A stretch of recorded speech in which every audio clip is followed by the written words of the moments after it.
H-Town, what's up? You know what time it is. It's time for the best 120 minutes of your day. The Chop Chop, the nation's number one urban sports talk show, and also your midday sports happy hour. Yours truly, Robert Hatter, alongside Jim Hicks, and sometime Chris Walker, coming to you live from Houston, Texas. But we broadcast all over the world via Facebook Live and YouTube Live. And guess what? Jimmy, I got you. You already in the building. I got you in there. A Monday morning, man, shout out to my starting five. Let me shout out to my first five people who signed up to the feed. Let me check all my devices and make sure all of them are going. Let me see, I like to check this thing out, Jimmy. Sometimes I cross it with my personal device, because sometimes they miss out a couple of people. So today, let me see. We got let me see who's at the top of that page over here. See over here, I got to cross this thing. Okay, I'm gonna just go with Ivan Pettit, Daryl Anderson, Dale Griggs, whoever's got Corey Willis, and Sonia Billingsley. That's the starting five. And my take, Cora is the sixth lady of the day. But yeah, that's about right. The other guys came right behind them. I see you out there. I see you out there, Chris Charles. I see you, Daryl Barnes. Status Moody's in the building, all the way from Chicago. Michael Smith then snuck in the building. Who else we got? That's Coach Fob. What's up, man? I heard you had you open up a store in I think Baton Rouge. I saw it on your Facebook feed. Tell me a little bit more about it. What's up? A brick and mortar. You said Jimmy got a brick and mortar down there in College Town. Let me see where I see you, Herb. Herb said he's on the way back. On the way back to the campus from Ray's. Hey, man, don't be talking about that. Don't be talking about no barbecue joints on here right now. I'll let you, I'm messing with you. But who else we got? Brad Kimball is in the building. What's up, Brad?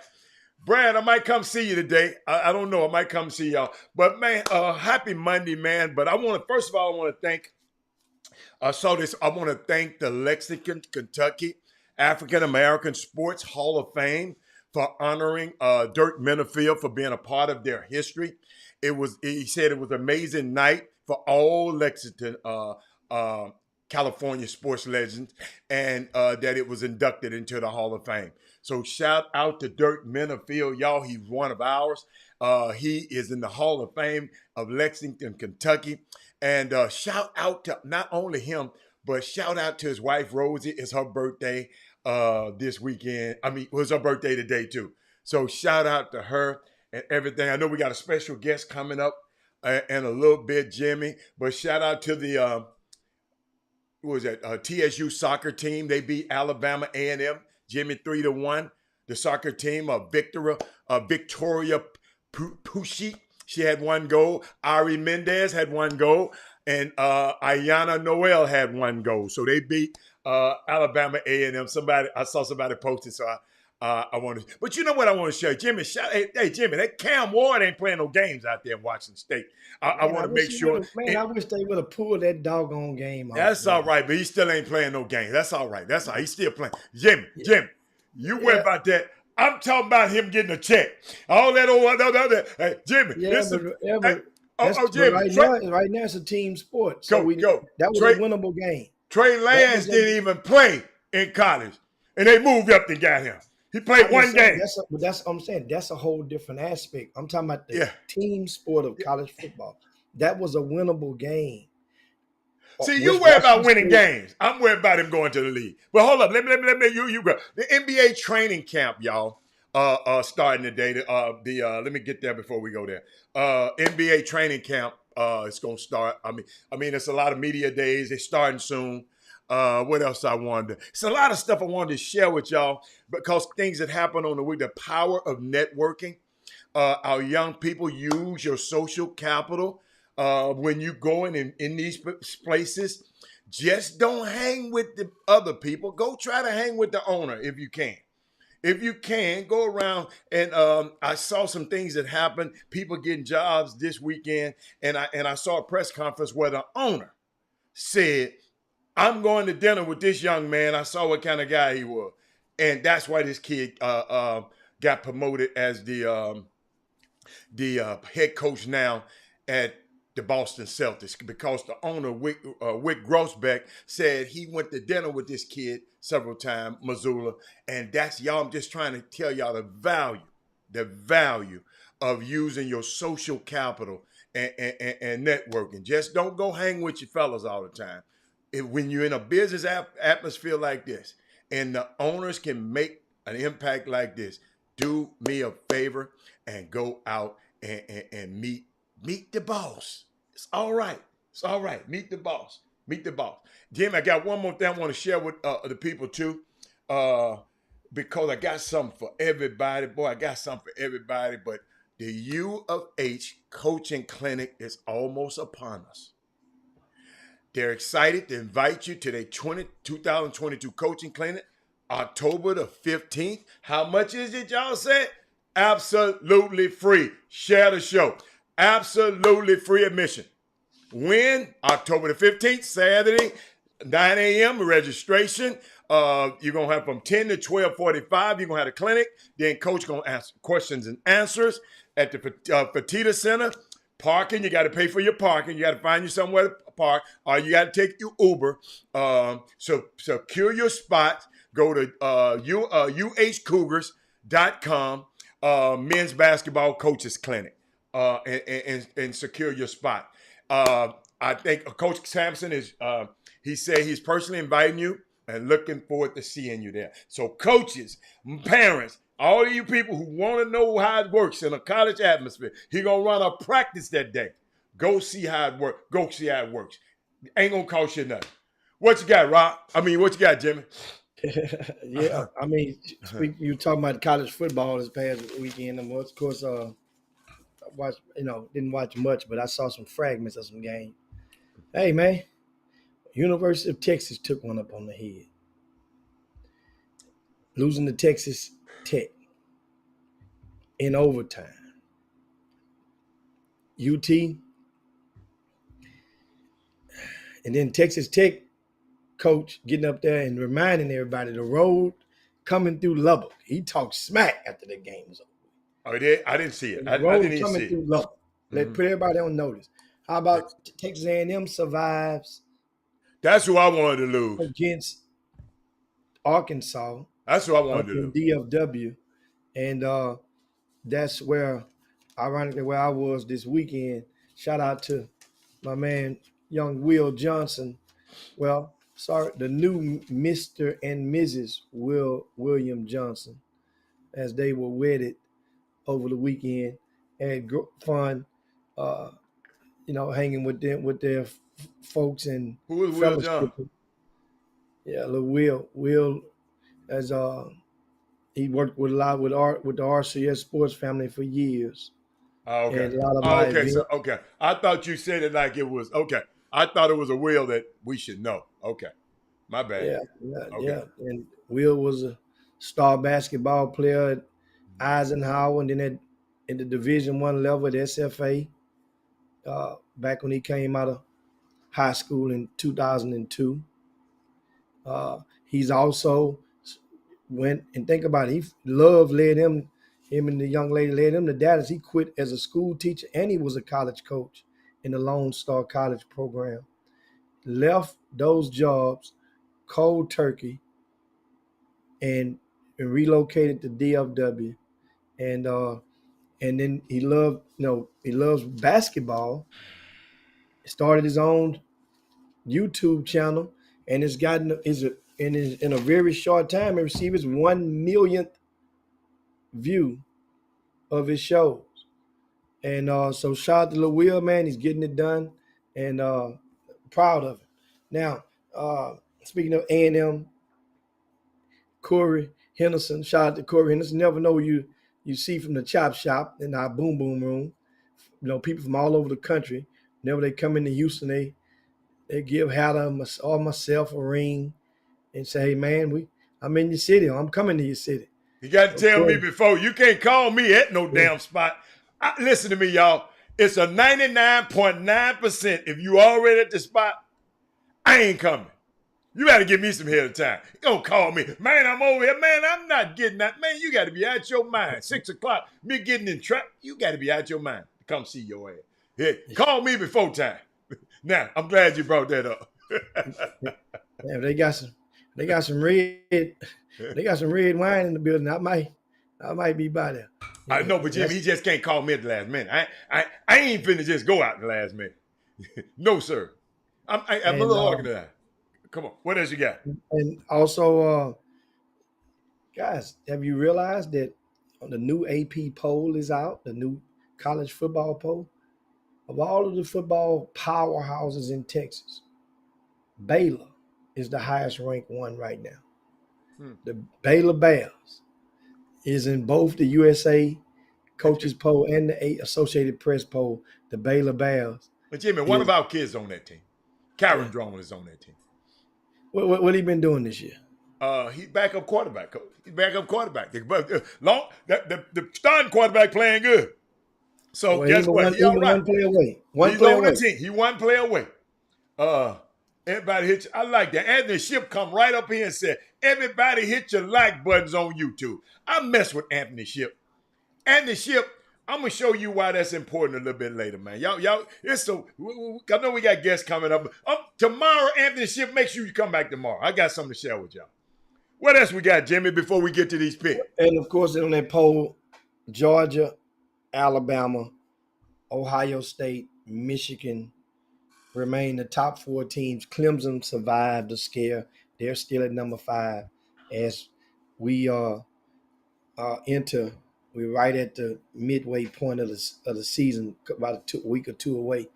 How about in SWAC news, of course, Prairie View picked up a good win over the weekend in conference play. I think they beat Alabama State. Texas Southern played non-conference on the road at UTSA. It was a really good game until after halftime.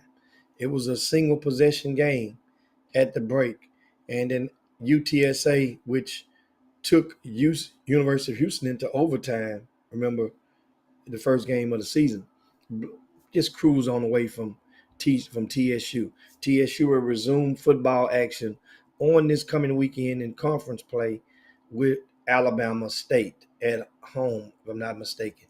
So uh, uh, also Jackson State picked up another conference win, and their Deion Sanders has them, continue to groove to that aspect.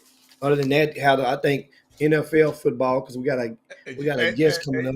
they But just waiting continue on to Chris. groove. Jimmy, they beating the brakes off people. They beat Who you the talking people about? by 40. Jackson State. Yeah. They beat this team by 40 something. And guess what? Do you think that part of that is I haven't watched I watched the this game. portion of one game. Mm-hmm. I'm curious at the end of the games, well, in the fourth quarter primarily. Is Jackson anybody who's watched I have a question. Is Jackson State running the ball in the fourth quarter with those big leads, or is he giving his son opportunity to get them numbers? No, he wasn't. No. First of all, they didn't score that much in the first half. They've been getting slow starts. They've been terrible in the first quarter. So in this. So by the time they come out and get the rolling in the set, he ain't out there padding up his son's stat. His son, and I'm gonna repeat to you again, his son is a bad dude. He ain't got to pad his stat. He can play for you and he'll ball. So just in case you think he passed, no, they get off the slow start. 7-7 in the first quarter. Then it's 14-7. So they pour it on in the third and fourth quarter. Since you hadn't watched the game, I'm giving to you. That's how the game goes. So Who better, Deion Sanders' son or the quarterback from Washington State from out of the shadows of H-Town? I got to see some more Cam Ward. If I just go watch the 2 games I've seen of Cam and the games I've seen of him, Shadar's the better quarterback. Now, because right now, the quality of opponents will definitely favor Cam Ward in this season. But Jimmy, what you don't understand, the quality of opponents, that's y'all talk. I keep trying to tell you. Steve McNair came out of SWAC. Okay? Doug Williams, Super Bowl champ, out of Super Bowl play coach, out of Joe Gilliam, Super Bowl guy, out of. So it don't. If you can play quarterback, the boy I mentioned a minute ago, Trey Lance. What that's North South Dakota State? Yeah, I forgot the name of it. Trey Lance. Y'all look it up. Didn't even play, and they moved up and gave away draft picks, dude. Them people look at you because it's a lot of quarterbacks that play in great conference don't get a sniff in the NFL. A sniff. And hold on, play for Power 5 schools. Don't get a sniff. These guys here are super, super talented. Everybody, y'all notice, I don't tell you how good you are. When I put my stamp on, y'all know what I'm talking about because I done heard it from somebody else. The guys who make the decision telling me Deion Sanders' son is a pro quarterback. Ain't nobody told me that Cam is yet. I'm just assuming from the way I'm looking at Cam Ward, I'm thinking he looks like an NFL quarterback to me. So I don't know, I don't know. Evidently, Doug Smith, you saying Washington State quarterback. Well, I don't know how many times you done seen Shedeur. Shedeur can make every throw. Big, fast, can run, and smart. Just smart as a whip. Just smart as a whip. I mean, it's just unbelievable. I mean, I just like the kid. I mean, I got to see some more Cam Ward. I mean, Doug, that's what I love about this stuff. You can have your team. I got my team. You pick that quarterback. You can pick David Mills, and I go get Lamar Jackson. Doug said he saw Shedeur and he coached against him. That's good. And that's still his opinion. Guess what? Think about it. It's a coach. It's a GM and a coach. Think David Mills is the best quarterback that the Houston Texans can get. Jim, this guy stink like that, get paid a whole lot more money. Hey, get a whole lot more money. And Jimmy, they picked Davis Mills as your day one starter. Davis Mills, whatever his damn name is. See, I don't even know his name. As your day one star. Somebody picked this man. So everybody, what y'all don't understand is everybody can have an opinion on this thing. And you can like that guy. You can like this guy. You can like that. Right now, I like Shedeur. Right now, Doug, he done coached against him and all of that. That's awesome. Coached against him and played against him. Good. You ain't coached against him now. Doug, what Jimmy facing? You ain't coaching against him right now. Hey, right now, I love these people becoming who they done coached when he was 4 years old. I'm talking about right now. Y'all didn't even hear about Cam Ward a few years ago. A lot of these people did. Now that guy out there rocking and rolling down. Well, damn, of course, Cam Ward went to Incarnate Word. Yeah, but I'm just saying. Hold up. We could have said that about him. Hold up. What about the competition he playing against? No, he was a badass dude at Incarnate Word, and he's a badass dude out there at Washington State. If you're good, Jimmy, you good. That's the point I'm trying to make, y'all. If you good, you good. That's all. Just trying to help y'all out. Dale Griggs said that's her relative. Shout out to Cam Ward. Shout out to Shedeur Sanders. Both of them bad dudes to me. I don't like to I would have never made that comparison. You wanted to make that. I just talked about both of them. You wanted to find out who you think was better, who I think was better. Right now, I said Shedeur. And who was that? Corey, let me tell you something. Let me tell y'all something. Because we about to get into our picks.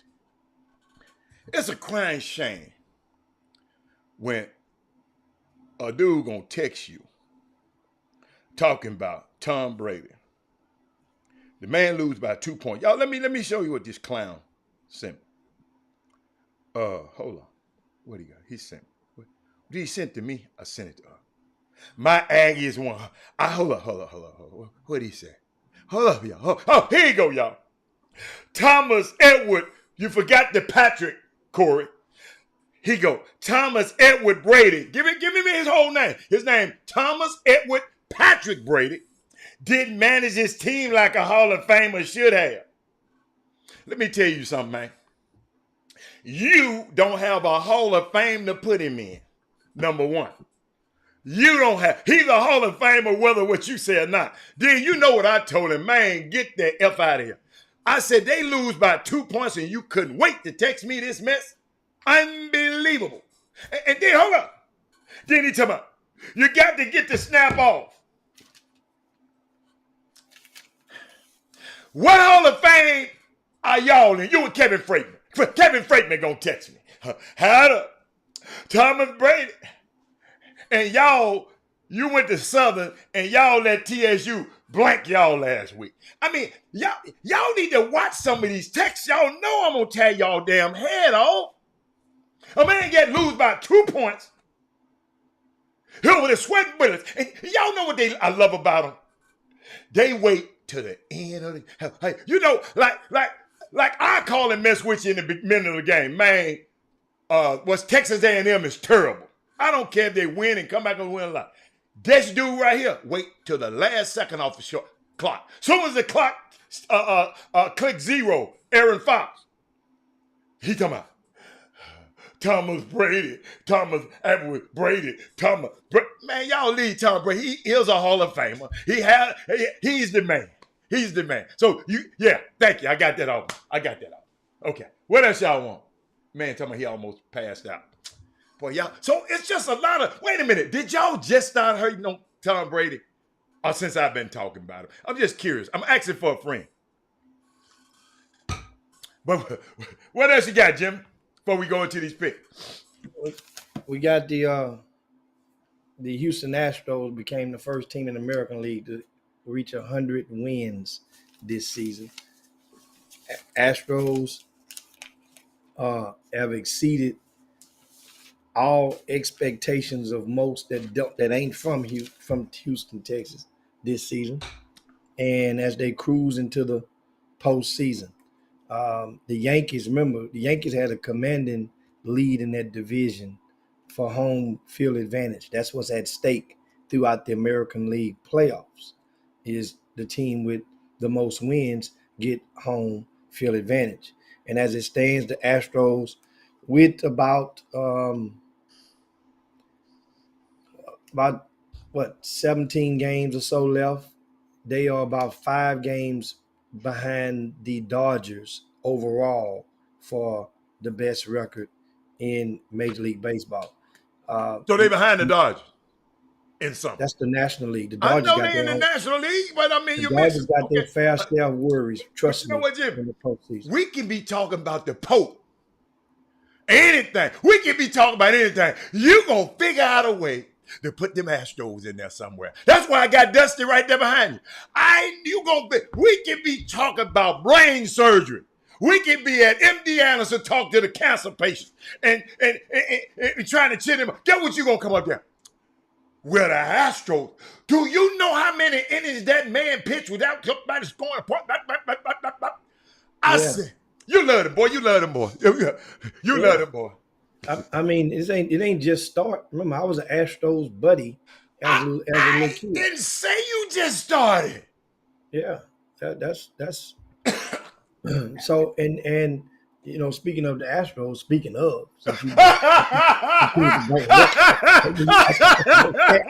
know, you got to think about this. Michael Brantley has been out. Is going to miss the whole season. With a shoulder, sorry. You done told me so much I know about it. He got a shoulder injury. And Jimmy, and they're going to trade him, right? That's what you're saying. They might trade him. They're going to trade him. They're going to trade him. They're going to, and because we have enough pieces to go and make do and get us a viable center. See, one thing about Houston, Hannah, people don't care much about the team. Just like remember, think about it. We got the young fella from Boston. He was just basically, he was the starting back catcher for the Boston Red Sox. He didn't like the Astros. He was having fun. They get here, they realize about those property tax. I mean, those state taxes. that they don't have to worry about paying. They realize how you can get you a nice piece of real estate for a fraction of what it costs in your city where you from. And guess what? You come during the right month, it ain't as hot as you say. And they realize our air conditioner does blow cold. And they love it here. And guess what? Guess what? We love when they win. But the most important thing about the Houston Astros, it remains the fact that one of the things that you pay attention, watch these things with your third eye. And that is how many people will applaud the Astros,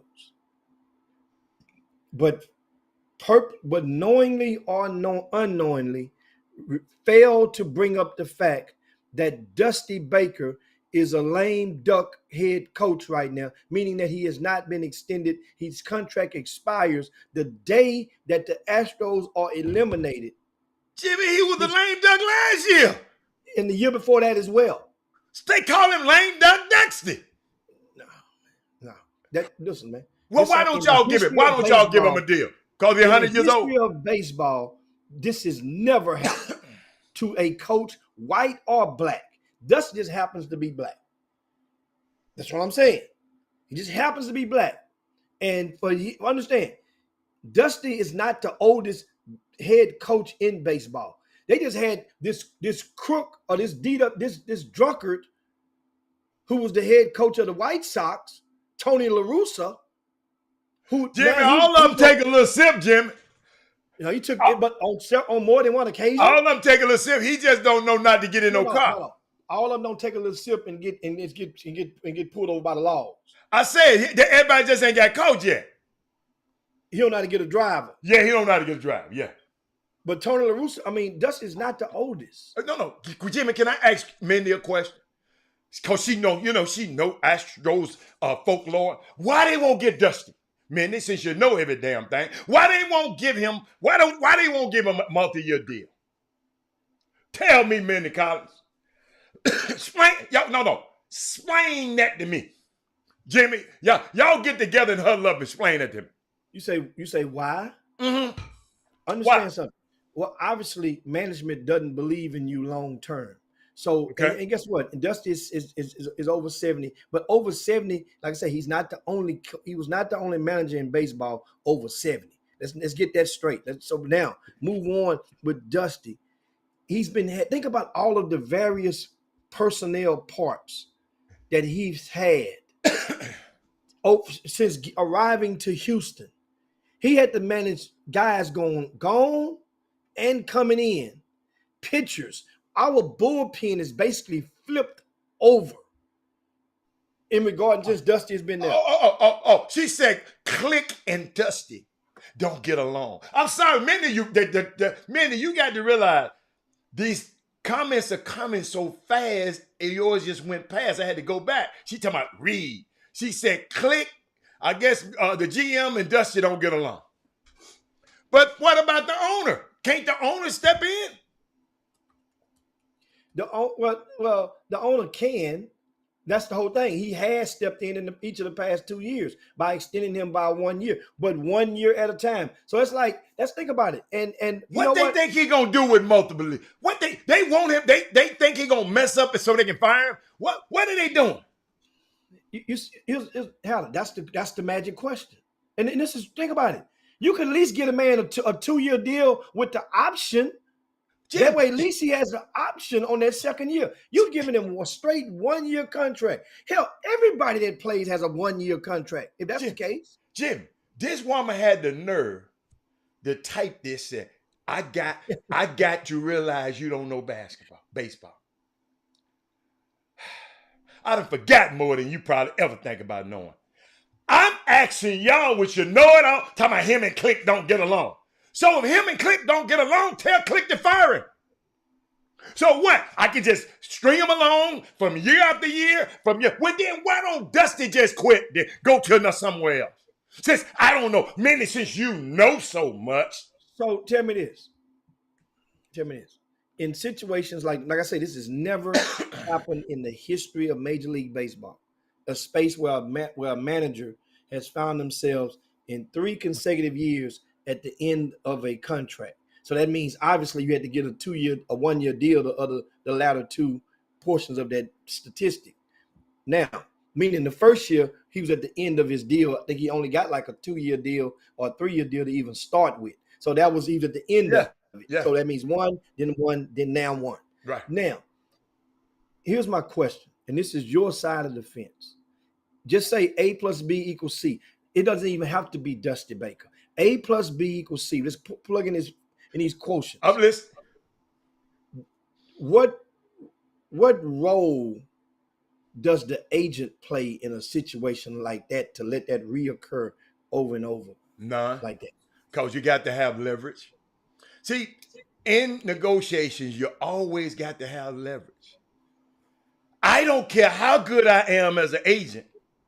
If Rod Wells can't play, I can't get him no money. Agents are not magicians. Evidently, Dusty has no leverage.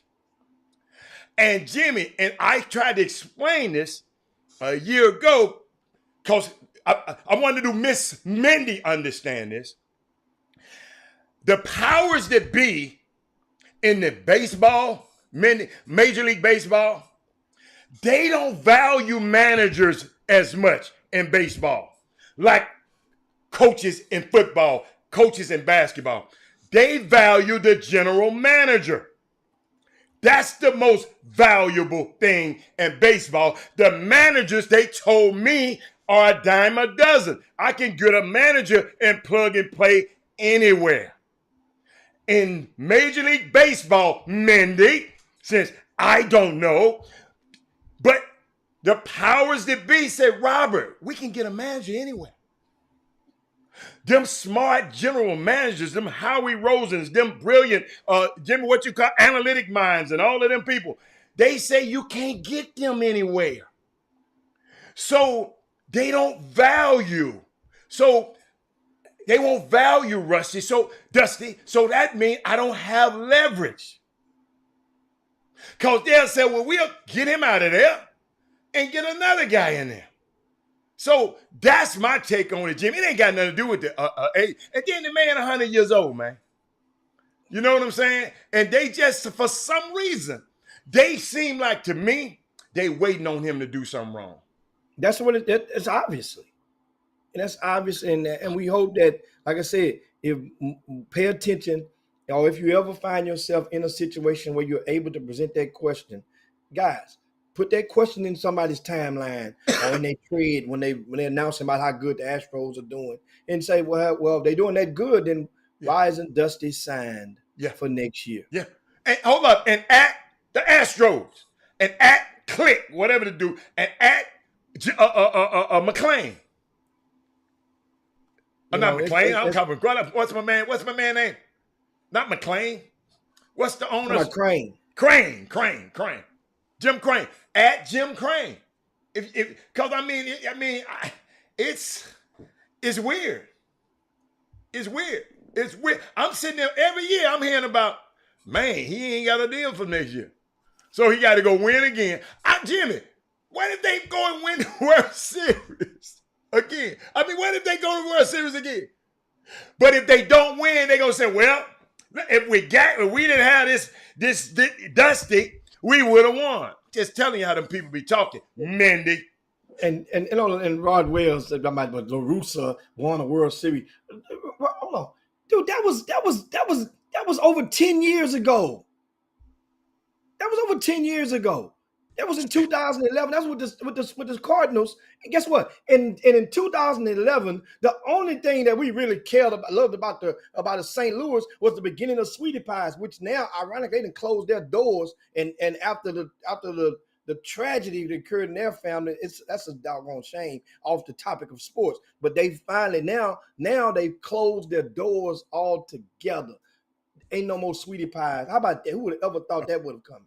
They're done. And what about this with Thaddeus Moose? I wanted to mention, they said the Cubs did him the same way, Jimmy. So Dusty got something on his jacket, Jimmy. that they keep doing it. Ain't the Asian fault? No, but it's ironically because in You today's know I'm gonna call society, next somebody. we can't ignore. See, we used to be easily persuaded to ignore color. And they would say, "Oh, color ain't got to do with it," and that'll be the easy diversion. Mm-hmm. But you can't ignore color in this situation. And we're talking about Dusty Baker. If you just tuning, he's once again Astros is what their success, What you 103 mean? wins So so you far. think it's cause he black? This happened? I just think that has played a part in it because as you know very well, sometimes the toothpick toting black man ain't invited to certain rooms and certain parties because he doesn't meet the the decor. I got you. The domino playing black man ain't gonna be invited to the room of where they playing cricket. So I'm just thinking, man. I'm just sad on that. But anyway, we're trying to wait on Seahawks when we get the picks in, but we can't wait. Man, we ain't waiting on him, man. We I got time to wait on him. 2 more minutes. We give him 2 more minutes. While we miss anything in the mailbag, we got 2 minutes. Oh, I got a mailbag. Uh-oh. I got a quick one, just a quick one. I saw this. Somebody said, y'all really, talk to these parents, y'all really let these coaches cuss your kid out to win a game, but teachers can't put them in their place so they can learn. You're coming over to school at anything to say whatever a teacher got to say. You're coming over there with rollers in your hair and a bonnet on your damn hair to talk crazy to the teacher, but the coach can cuss your kid out to win a game. Somebody sent that to me the other day, but he said, what is wrong with people? And Jimmy, the reason I said this the part that I keep telling y'all that I feel that somebody hold up. That's the elephant in our room. Our. Because Jimmy, when guys be telling me this, I never forget, guy told me a long time ago, he said, Robert, it's like somebody came in and switched the price tags on what's valuable. They done came and gave you, put the price, they done went to the Dollar General store. They done came to Neiman Marcus with a Dollar General tag and put that tag on some clothing. And we saying, okay, we buy, and then we go to the General Dollar, and then they done switch the tag. They just done switch the tags on what's important and what's invaluable. So you will curse a coach out to win a game. You'll let a coach cuss your kid out. But if the teacher put them in their place, you all over the teacher. This got me effed up. I come up there and tear that whole school down. Somebody got to help me with that one. Somebody. Just somebody. It don't have to be everybody at once. Jimmy, somebody got to help. Jimmy, when I saw that, okay, Sandra said, well, I don't believe teachers should curse at kids either. No, they said, she didn't say curse, but teachers can put them in their place so they can learn. So let me finish the thing. Y'all let these coaches curse your kid out to win a game. But teachers can't even put them in their place so they can learn. They didn't say nothing about cussing the kids out, the teachers. The coaches cuss them out. The teachers just tell them, hey, man, you got to sit down. You got to pull your pants up. You got to do this. You can't tell my son nothing. That's the point. That's what's happening out here. Okay. Yeah. And that point there, Mm-hmm. I guess begs the question why. And is that does that fall up under cultural conditioning? Mm-hmm. To whereas it's okay for the coach to cuss your kid out, to plant the seeds of softness in your kid. Mm-hmm. Think about it. And you soft. That's what I mean. You soft. Certain coaches will use that to try to pull out the hard in a kid. Well, Mm-hmm. but if a teacher can't sell you soft, No, it can't. but the coach Yeah, absolutely. at the high Absolutely, school Jim. level and below, Right. 99% of the coaches are teachers. Mm-hmm. You see? Mm-hmm. Very few don't have no classes. And I just Very want to few. talk to the parents, Jimmy. All you educators, y'all can sit this one out. I want to talk to a parent. Do you buy to this? Do you understand this? That it is some people out there let coaches just go ham. But if a teacher just say, hey man, you got to be in class on time, man. Man, when you come in here, man, you got to respect everybody in here, man. But then you come, why you singing my boy out? I've seen it, y'all. I've seen it. So, but I mean, you can wait on we got time to wait on Chris? Yeah, we gave him 2 minutes. Remember, 2 minutes up. 2 minutes. It don't take us long to get. We can find a way to fill potholes. Yeah. All you gotta do is say nothing on the chop shop. Now it's time, guys, for the NFL pick. Did Lori send us our stuff? Yeah, Lori got it in there. But sometimes I be double checking, Miss Lori. I be double checking you, Lori. Cause Lori, you had me one wrong last week, Lori. But I thank you though. But you know that's why we check each other's work. Now he gonna pop on, big head. He coming now. That's he make me sick, man. Always late, man. You should have been here at 12:30, man. You know what? We wanted him on because this Monday night football game. Got my homeboy Rodney Hampton and his New York Giants, who's going in the Ring of Honor this year. Hey, Jimmy. You muted him. You muted him. I didn't. He muted himself. You muted. No, you mute yourself, Chris. That same thing you did the last time, Chris. It's the same. Whatever you hold on. I'm gonna tell him. Whatever you did the last time, that's the same thing he did. See, he be messing with his Jimmy. He be messing with his device. He be doing all that other stuff and think he can come over here. Just text him. Whatever he did last time. Back to y'all. Oh. Lori says she good. She good this week. I can't wait. JB called me. He was glad to be on the Chop Shop last week. He talking about he done already checked his Eric Boone is in the building. So now which tab do we click on? Oh, okay. This is what you do. Go to the latest one she just sent us. Go to the latest one. And then it's gonna be in the bottom of the email. It's the latest one she just sent today. And it's in the bottom. I mean, at the bottom of the email, she got to pull that one up. Let me see. Let me see. I don't see a week. Chris. Well, this is week 3. Yeah. Get him out of there, man. Right. $2. With this $2.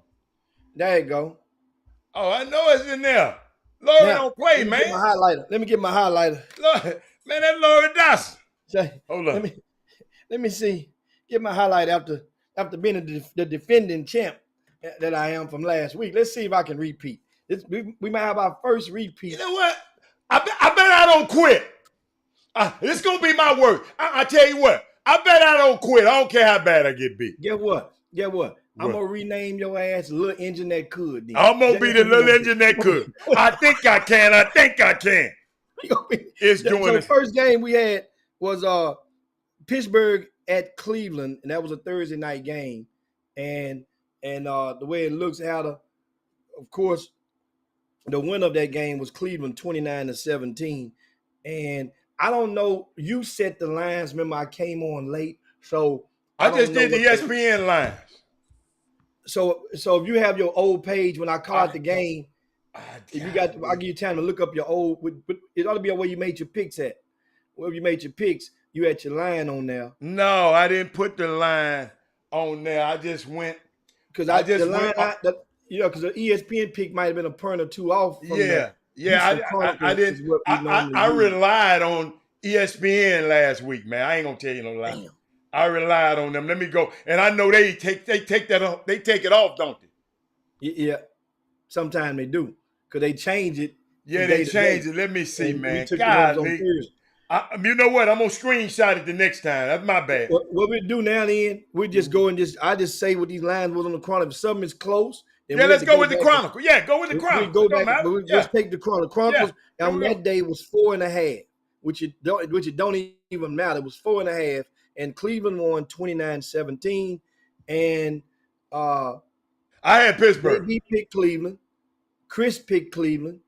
How do you pick Pittsburgh? Right. And I picked Cleveland as well, so I got that one right.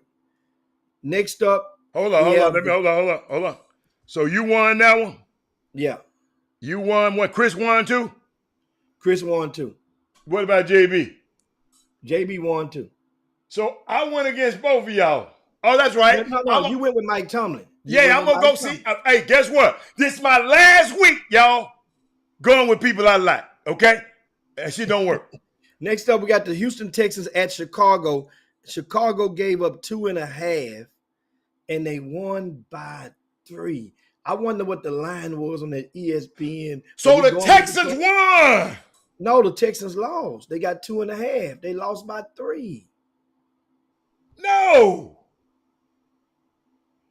What was this damn score, man? Y'all 23-20. Alan? 23-20. So it looks like Chris Walker is the only one to get that one right. He picked Chicago. All of the rest of us I took Texas and the money. Next up, we have the Philadelphia Eagles 24-8 over Washington. And the line in the Chronicle had Philly giving up 4. Mm-hmm. They won once again 24-8. So the line don't even matter. I had Philly. Right here. And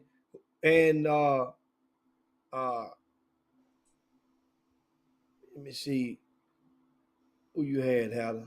I had Philly. No, I got my stuff written down over here, player. I don't see you. Well, you don't have to see me. There you go.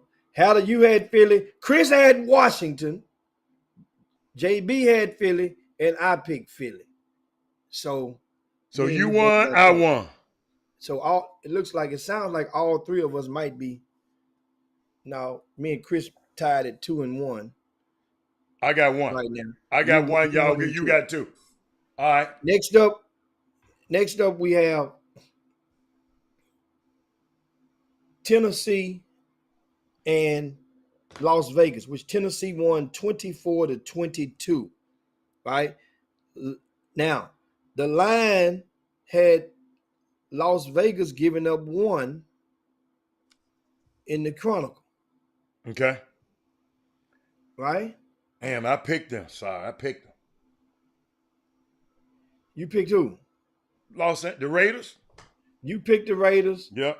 Chris picked the Raiders. Uh-huh. JB picked Tennessee. I picked Tennessee. So I got that one right. Damn. And next up, we got the Colts 20, Kansas City 17. Kansas City was giving up 6.5 and gets upset. All 4 of us picked Kansas City. So that's a wash. Yeah. Nobody gets that one right. There's no ground cover. Mm-hmm. Next up, we have Miami beating Buffalo 21-19. I had Miami. No, I did. I had Miami on that one. Are you sure? You better call. Ask Lord. Look at the list. Look at the list. You had Miami. I know I had Miami. Jimmy. Hey, Jimmy. Miami. Hold up. No. Don't take the You know I picked Miami. Okay. I'm going. Hey, what? Miami been very, very good to me. Yeah, you'd have picked them every week. Remember Sammy Sosa said about baseball? Baseball has been very, very good to me. Miami been very, very good to me each week. So everybody had wait a minute. Hold up. No, JB. JB picked Buffalo. Yo, did. Picked Buffalo. Okay. Well, he didn't win that. Okay. What's the next one? Next one, we got Minnesota 28, Detroit 24. Minnesota gave up a touchdown. Right? Oh, yeah. I win that thing then. And I had Detroit. I'm looking to see. Now you ain't got to look. You had Detroit. Yep. Chris had Detroit. JB had Detroit. I had Detroit. Damn. So that's a wash. Damn, I could have stole that game right there, boy. Nah. Everybody took Detroit. I'm tanking for Jimmy. I'm tanking for Tua right now. Next up, Baltimore 37, New England 26. Right? The Robert line, Hatter. Baltimore gave up 3, which it doesn't matter because they won by 11. So in that one right there, all 4 of us picked Baltimore. It's another wash. No ground covered. All right. Next up, this is where it's going to get tricky. Cincinnati 27, the Jets 12. 27 to 12. Cincinnati gave up 4.5, which the line doesn't matter because they blew them out by 15. I picked the Jets. Sorry. Chris Walker is the only team to pick Cincinnati. So all of us took an L except for Chris. He gains a spot with us on that one. Next up, I'm so disgusted with this team right here and this quarterback. What's the name of it? Carolina 22 and King Crableg and the New Orleans Saints 14. Right? New Orleans gave up 3, which it doesn't matter because Carolina won outright. Who I have? I bet I picked New Orleans. You picked New Orleans. Dang. I picked New Orleans. JB picked New Orleans. And Chris Walker picked Carolina. Whoa. Walk balling today. Come on. Walk balling. Next up, we got Jacksonville 38, the Chargers 10. Jacksonville 38, the Chargers 10. The Chargers gave up 7. And Sunshine whooped the stuffings out of these dudes, 38 to 10. Who had Sunshine? I had Sunshine. You didn't have no Sunshine. Yes, I did too. I had Jacksonville. God. Remember I said it on the Thursday Hour? I say them people scored 24 to nothing the week before, and I can't believe that the Chargers gonna shut them out. Y'all was like, man, you don't know. That was then. That was against the Colts. That don't matter. I said, okay, well, I'm gonna go with this logic. And logic won on that one. Jacksonville. So I get one of those slots back from Chris Walker trying to gain ground on me. Next up, the Rams 20, Arizona 12. I'm about to give up on that quarterback as well. I'm about to give up on him. I wouldn't mess with him no more. I'm about to give up on him. He need to change his hairstyle. I didn't even know the Rams played yesterday. I didn't even pay attention to him. I won that one, then. Who else won? Yeah. Jimmy, wait a minute. What? Jimmy, who you picked? You picked now the Jimmy, Rams. I thought you picked LA. The Rams gave up 4, and then I remember I wrote a note. I just came in on that game at ESPN at 3.5, which is 4. It don't even matter because they won by 8. And who did you pick, Hatter, on that one? I had the Rams. All 4 of us picked LA. Nobody picked Arizona, so we all lose on that one. Well, we all win. We all win. Yeah. We all win on that one. Next up, Atlanta, the Dirty Birds 27, Seattle 23. Damn. Seattle gave up 1.5. I lost that too. I took Seattle. Me too. You took Seattle. Yeah. JB took Seattle. Yeah. Chris Walker took the Dirty Birds. He make me sick. I'm glad he ain't on here. I'm trying to text him and tell him what to do. Well, next up, Green Bay 14, Tampa Bay 12. Tampa Bay gave up 2.5. And I sit here Thursday and gave you guys the logic that I subscribed to the logic in the win, Jacksonville's win, but I went against total logic because I gave all of the reasons, well, a few reasons that Aaron Rodgers would have as incentive to win this game. I told you about the fourth quarter. I said if it's a one-possession game, Aaron Rodgers is going to win this thing. And this and that. And then I still let Robert Hatter convince me to go and pick Tampa Bay. Thomas Just Edward Patrick Brady. Never again. You know what? I feel like the You just lost on the points, Jimmy. That dude right there is Eddie Haskell. That's what I'm the Beeve. He Eddie Haskell. Dude, I knew I should have picked. Tampa Bay gave Green. Wait a minute. Tampa Bay gave Green Bay some points. Yes, and JB is the only one that took Green Bay. Everybody else, all the rest of us took Tampa Bay.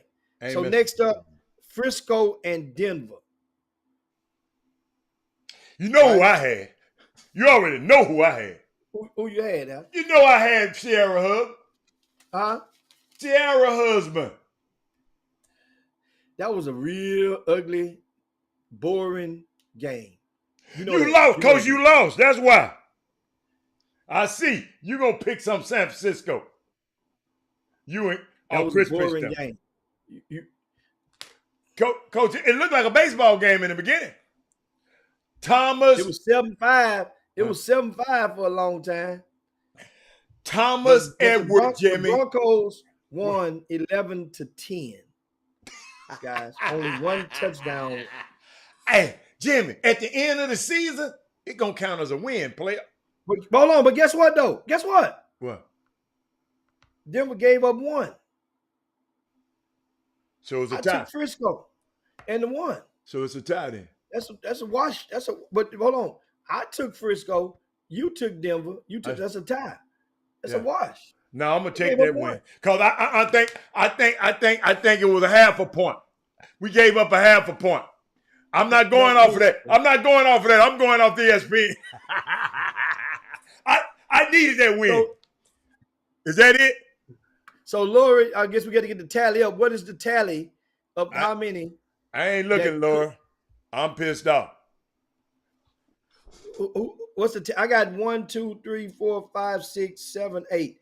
8. That's what I average pretty much a year. I normally average about 8. I don't like that. I don't like this system. Next week, I promise y'all. How many you gonna have a 6? I don't know. I don't even want to look at it no more, man. Monday Night Football, I know I'm within 2. Chris Walker ain't get 10 right. So that means Monday Night Football gonna come into play. See, Chris said 1, 2, 3, 4, 5, 6. Yeah, Chris in there now. I know who I'm gonna pick tonight. I'm picking the Giants. I'm never picking the Cowboys. Our guest is in the green room, though, Jim. We get Chris, or did I? I know it's tight. I didn't win by 2. So, but it don't look like our guest. It's somebody else in the green room. I see you. Hey, he had his assistant come in, Jim. I see you. I see you. I'm waiting for Laura to tell us. Chris had 9. Chris had 9. So now me and Chris for Monday Night Football. You already know I can't take the Cowboys if I wanted to because I wouldn't gain no ground on Chris. I got to take the Giants. So I have 8. JB had 7. I had 6. I was terrible. I told you. I knew I was terrible. No, I got Chris. Don't worry. I got this tonight. The Giants. Hold on. I mean the person. I don't want you to win, though, Jimmy, so I'm going to pick Dallas tonight. I don't want you. I'm going again. Hold up. Hold up. No. I got to take the Giants in order to gain ground on Chris Walker. I want the Giants to win, right? But I don't want you to win.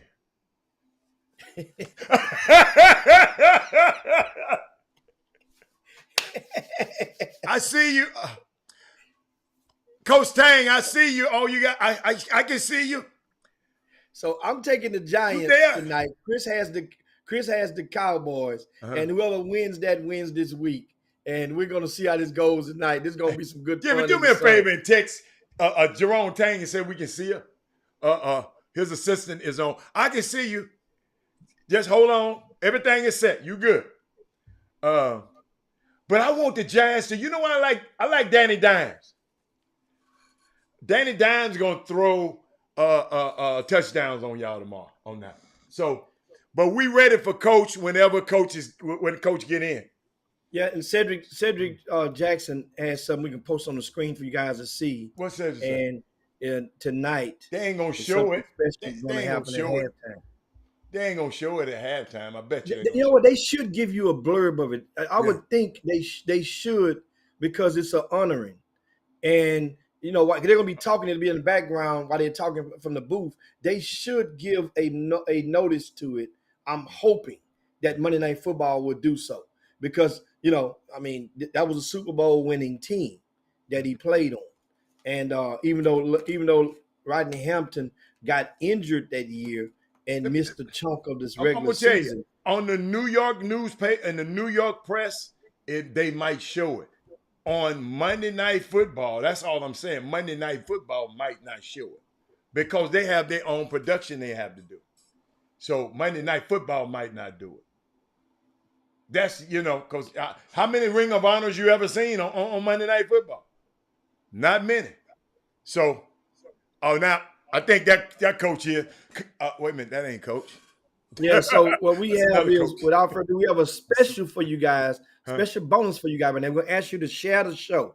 Let's everybody share the show right now to your timelines. Okay. It's collectively, you guys share the show all at the same time within the same matter of moments. Mm-hmm. Then this thing will have some hell of a traction going over the World Wide Web. And what we're going to do is we have a special, normally we do college coaches on Tuesday. Mm-hmm. We have a special Monday shot for you guys, and this is he's a pretty regular resident of the Chop Shop. Periodically, he's been on a few times, mm-hmm. and every time he's get on, we've been pretty much his, like you go on Apollo, the Showtime at the Apollo, the old popular show that we watched every weekend, no matter where you lived in the United States. When a guest would come on stage, they would just pay homage by rubbing the log, which was the original tree that stood in the place of the Apollo back in the days before they built it. So when they cut it down, that tree, they rubbed the log. That would pretty much give them the self-esteem and the courage to excel on stage. Well, the Chop Shop has been the log for our guest right now. Every time he's come up on here, see how you ain't been charting it. I've been stat manning this thing for about 5-6 years. Mm-hmm. Every time he came on the Chop Shop, we've had more and more success.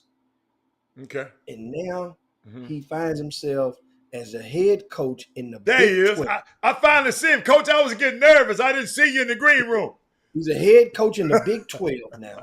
Right. He's calling his own shots. Guess what? Right. His Wuju didn't even rubbed off on the football team as they pulled off a hell of an upset over Oklahoma this past Saturday. Guess what? He's at every event. He's at every football game. He had everything they do on the campus. He had a couch sitting outdoors. Somebody could sit on the couch with. He up there in Kansas, the Manhattan, Kansas, getting it down. He is turning the thing around up there, man. I can't wait. So who we talking about, Jimmy? Who is this guy we talking about? Other than Jerome. Hold on, Tang. Jimmy. He putting his makeup on. Coach, we ready for you. So you got to put that sandwich down, Coach. Coach hungry. He just got out of practice. I mean, they putting his makeup. I'm waiting on him to come in. Well, you know what? I guess he want me to bring the other coach in. I would have brought you in, Coach. I didn't know you wanted to come on. Hey, Jimmy. He used to just come home by himself. Man, the man had 2 assistants making sure he got on this time. But, hey, I'm bringing him in right now. What's up, Coach? There you go. Yeah. Hey. Yeah. What's up, baby? How you doing, sir? I'm doing wonderful, man. Hey, tell your staff, she had it all right in the beginning. And I guess she didn't know. And then she had somebody else come. But look, you're right in there. Man, welcome again and again. And Jimmy been charting your success.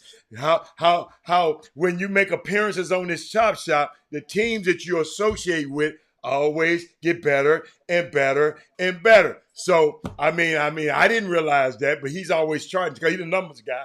He chart that like that. So guess what? So it's some big things expecting to happen for you in that program down there now. What's going on, man? Doing well. Thank you guys for having me. It's always a pleasure to hang out with you two and talk to my people back in Houston. In fact, I'm coming there tomorrow evening. Well, yeah, I'll be there Wednesday. I'll be in Houston. Keep talking, Coach. I got you. Jimmy, you can keep. I'm going to try to get the echo out, but keep going. Jimmy, go. Okay. And of course, now taking the Tang that last time you wore a different color shirt. You came on Chop Shop. You guys, it was confetti. won a national championship with the Baylor Bears. Now you're the head coach of a team that has to go into Waco and face the Baylor Bears, and that's the Kansas. You at Kansas State now with the Wildcats. Mm-hmm. Tell me this, how did this come about? Mm. I was very blessed to have the best assistant job in America working for Scott Drew at Baylor. And my goal was to be the head coach of a program that I could have a chance to win a national championship at. And, the best predictor of future success is past success. They've won Big 12 championships here. They've gone to Elite Eights. We have all the resources, great facilities. But, man, we got the best fans in America. They are passionate. And just being here has inspired me and my staff just to want to do an even better job, just because these fans deserve a championship. So as I looked across the landscape of things that were available, and Kansas State came calling, I don't like cold weather, but we play indoors. It's 72 degrees and sunny.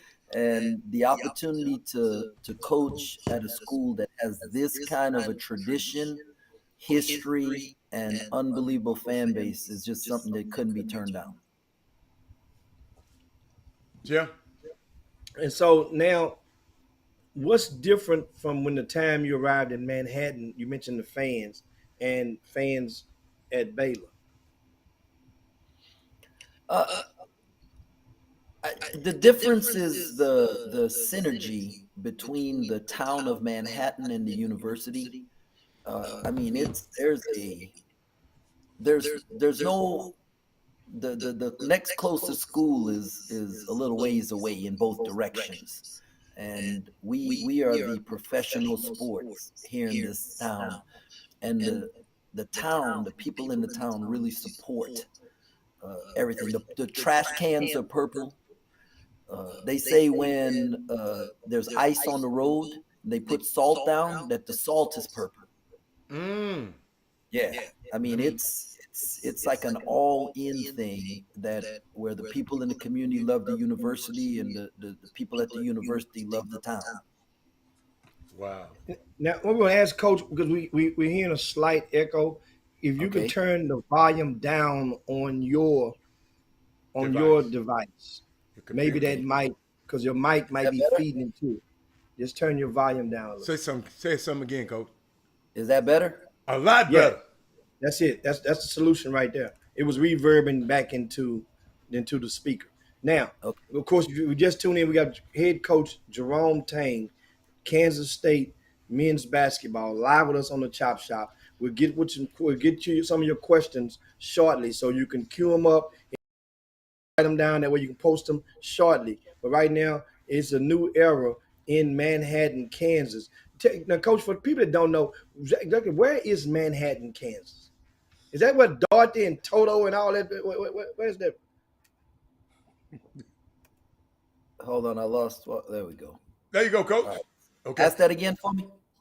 I said, exactly where is Manhattan, Kansas?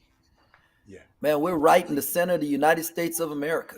That's where we're at. It's where, in fact, we call it man happiness. It's the happiest place on earth. Yes, sir. Yes, sir. So we're, really right smack in the center of Kansas, and Kansas is right smack in the center of the United States. This is the center point for everything. You know what's so unique, Coach? I remember going there once in my life, and I think I went to Kansas. It's a Kansas City, Kansas, and a Kansas City, Missouri, too. Yes, there is. We're about 2 hours from them. Yes. So I remember when I flew in, I passed by the raceway, the speedway. Yeah. What city that's in? That's right outside of Kansas City. Okay. All right. So I passed by there. I remember going there one time. But you're right. They bleed purple up there. But Coach, somebody wanted to ask a question. He said, "What does the acronym GRIT stand for?" GRIT. Grit for us stands for greatness really is tough. If you Mm. to be tough, I mean to To be be great. great is really tough. And Hmm. so I just felt like this group, we got a great group of guys.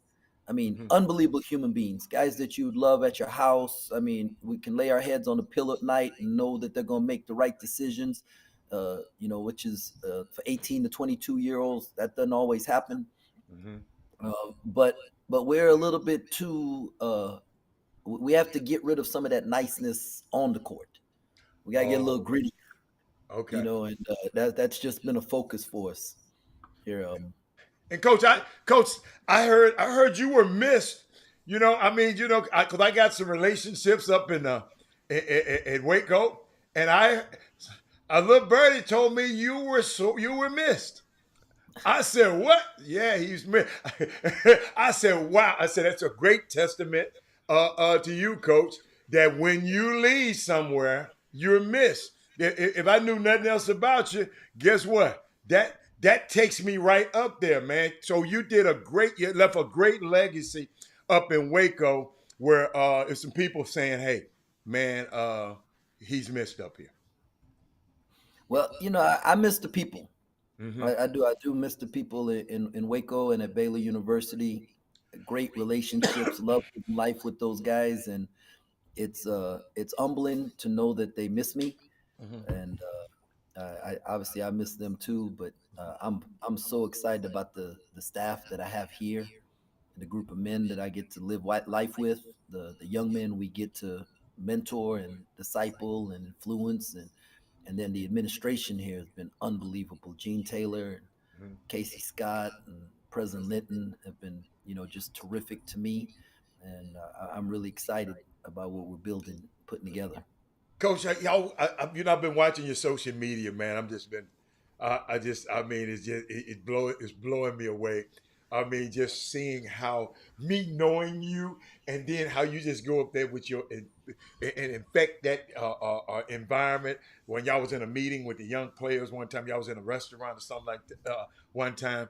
But what I want to know, from the coaches that tell me, they said this man is a stickler and detailed defensively.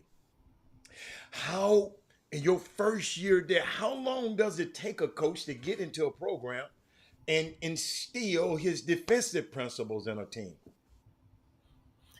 Um, well, it's just something that we've talked about from the very beginning. We spent Mm-hmm. all summer building the defense, and it's gonna take a little while for it to click because it's a you know we have 13 new guys. They're all new to me, Right. right? Right. We have a Okay. new staff, and Right. I'm new to them. I've not coached, although I have great relationships with them. We've never worked together. We've never put this in. We all spoke a different language, Uh-huh. and so we had to come up with our language and Mm. how we want to teach the guys. So we're with like, I mean, it's like, if they dropped us in Spain or in Portugal and told us just, it's Spanish or Portuguese. We gotta all figure out the language, and so it's gonna take a little bit to get everybody on the same page. Mm-hmm. But Yurick, was with those guys at Texas Tech and Absolutely. Texas, and Mm-hmm. he understands the no middle defense. Dream Dowling was with Grant McCaslin Mm-hmm. at North Texas. Three, they're back to back to back conference champions, Mm-hmm. and arguably one of the top five, not arguably numbers wise, they're one of the top five defenses in America. Mm-hmm. And so Dream understands it. And so we Mm-hmm. all have a great understanding of how we want to play defensively. And so different methods of teaching. There's a lot of ways to get to four. Mm-hmm. And we're learning everybody's way to get there and putting it all in the same page. So it's an adjustment for our staff. It's adjustment for our players. Mm-hmm. But we're going to get there. Awesome. And so now, Coach, if you just tune in, we have Coach Jerome Tang. He's the head men's basketball coach at Kansas State. Guys, we're talking hoops right now, and also his journey as with his first head coaching job on the collegiate level. And Coach, one of the things that I noticed that when you first went to Baylor from Heritage Christian Academy, which is located just outside of Houston. Uh, you had Von Wafer, McDonald's All American. You know, here's Christian. Before him, you had Cedric Hensley, who who made national headlines for pretty much everybody except the Houston Chronicle at that time for the right reasons. And I remember that was an article. One of the ladies back then that was the writer, and he scored 100 points in the game. But you went into Baylor, and people not with open arms from all of the basketball fans. They were like, "Who is this guy? You know, why did we hire him? You know?" And you ended up knocking down the barriers, warming the hearts, proving those people that you were definitely an asset. And now going into Manhattan, Kansas, you know, from there it's not the same, but some people were like in the basketball realms, I mean, why this guy? Why Jerome Tang? Who the hell is he? He's never coached anywhere as a head coach and all that. So now, and then not to mention a lot of the other uh, uh, reverse coach speak, fan speak that we get when it comes to people of color obtaining head coaching spots in rare situations. How did you manage to win, or how are you managing to win over these Manhattan, Kansas, these Kansas State Wildcat fans so quickly? Hey, Jimmy, I'm gonna just tell you that I've been blown away. I did when I got the job at Baylor. There was some outside people that were, hey, why this guy, or that didn't know me, right? So that part, what you said there's truth to that. But Mhm. coming here, there's been an open reception. It's been so warm. I've been blown away by how many times people have thanked me for coming here. You know, Hmm. yeah, that's rare. Interesting. So, That's so very rare. Google, hey, Right? Google works in a Yeah, positive way. yeah. Because all they No, had to do is Google you. and it's really humbling. I'm just Right. telling you, to have people like, so many people have said, "Coach, man, I was hoping you were the guy they hired, Wow. for the Just job." people And in the community? people in the community, Uh huh. players Uh that huh. stayed on the team. Oh, Um, players. I mean, just people in general. I've gotten so many text messages and phone calls with people who Hmm. have congratulated me and Hmm. said, well deserved, long overdue. And in my mind, I wanted to be this guy 7, 8 years ago, but Right. God saw fit to close those doors. I got to stay at Baylor, win two Big 12 championships, win a national championship, and now I'm at one of the best jobs in America. You know, uh, and like you said, for coaches of color, we normally have to take jobs where we got to ride that charter bus, right? Mm, And absolutely. I'm blessed to be able to ride that charter plane. And I mean that doesn't happen very often.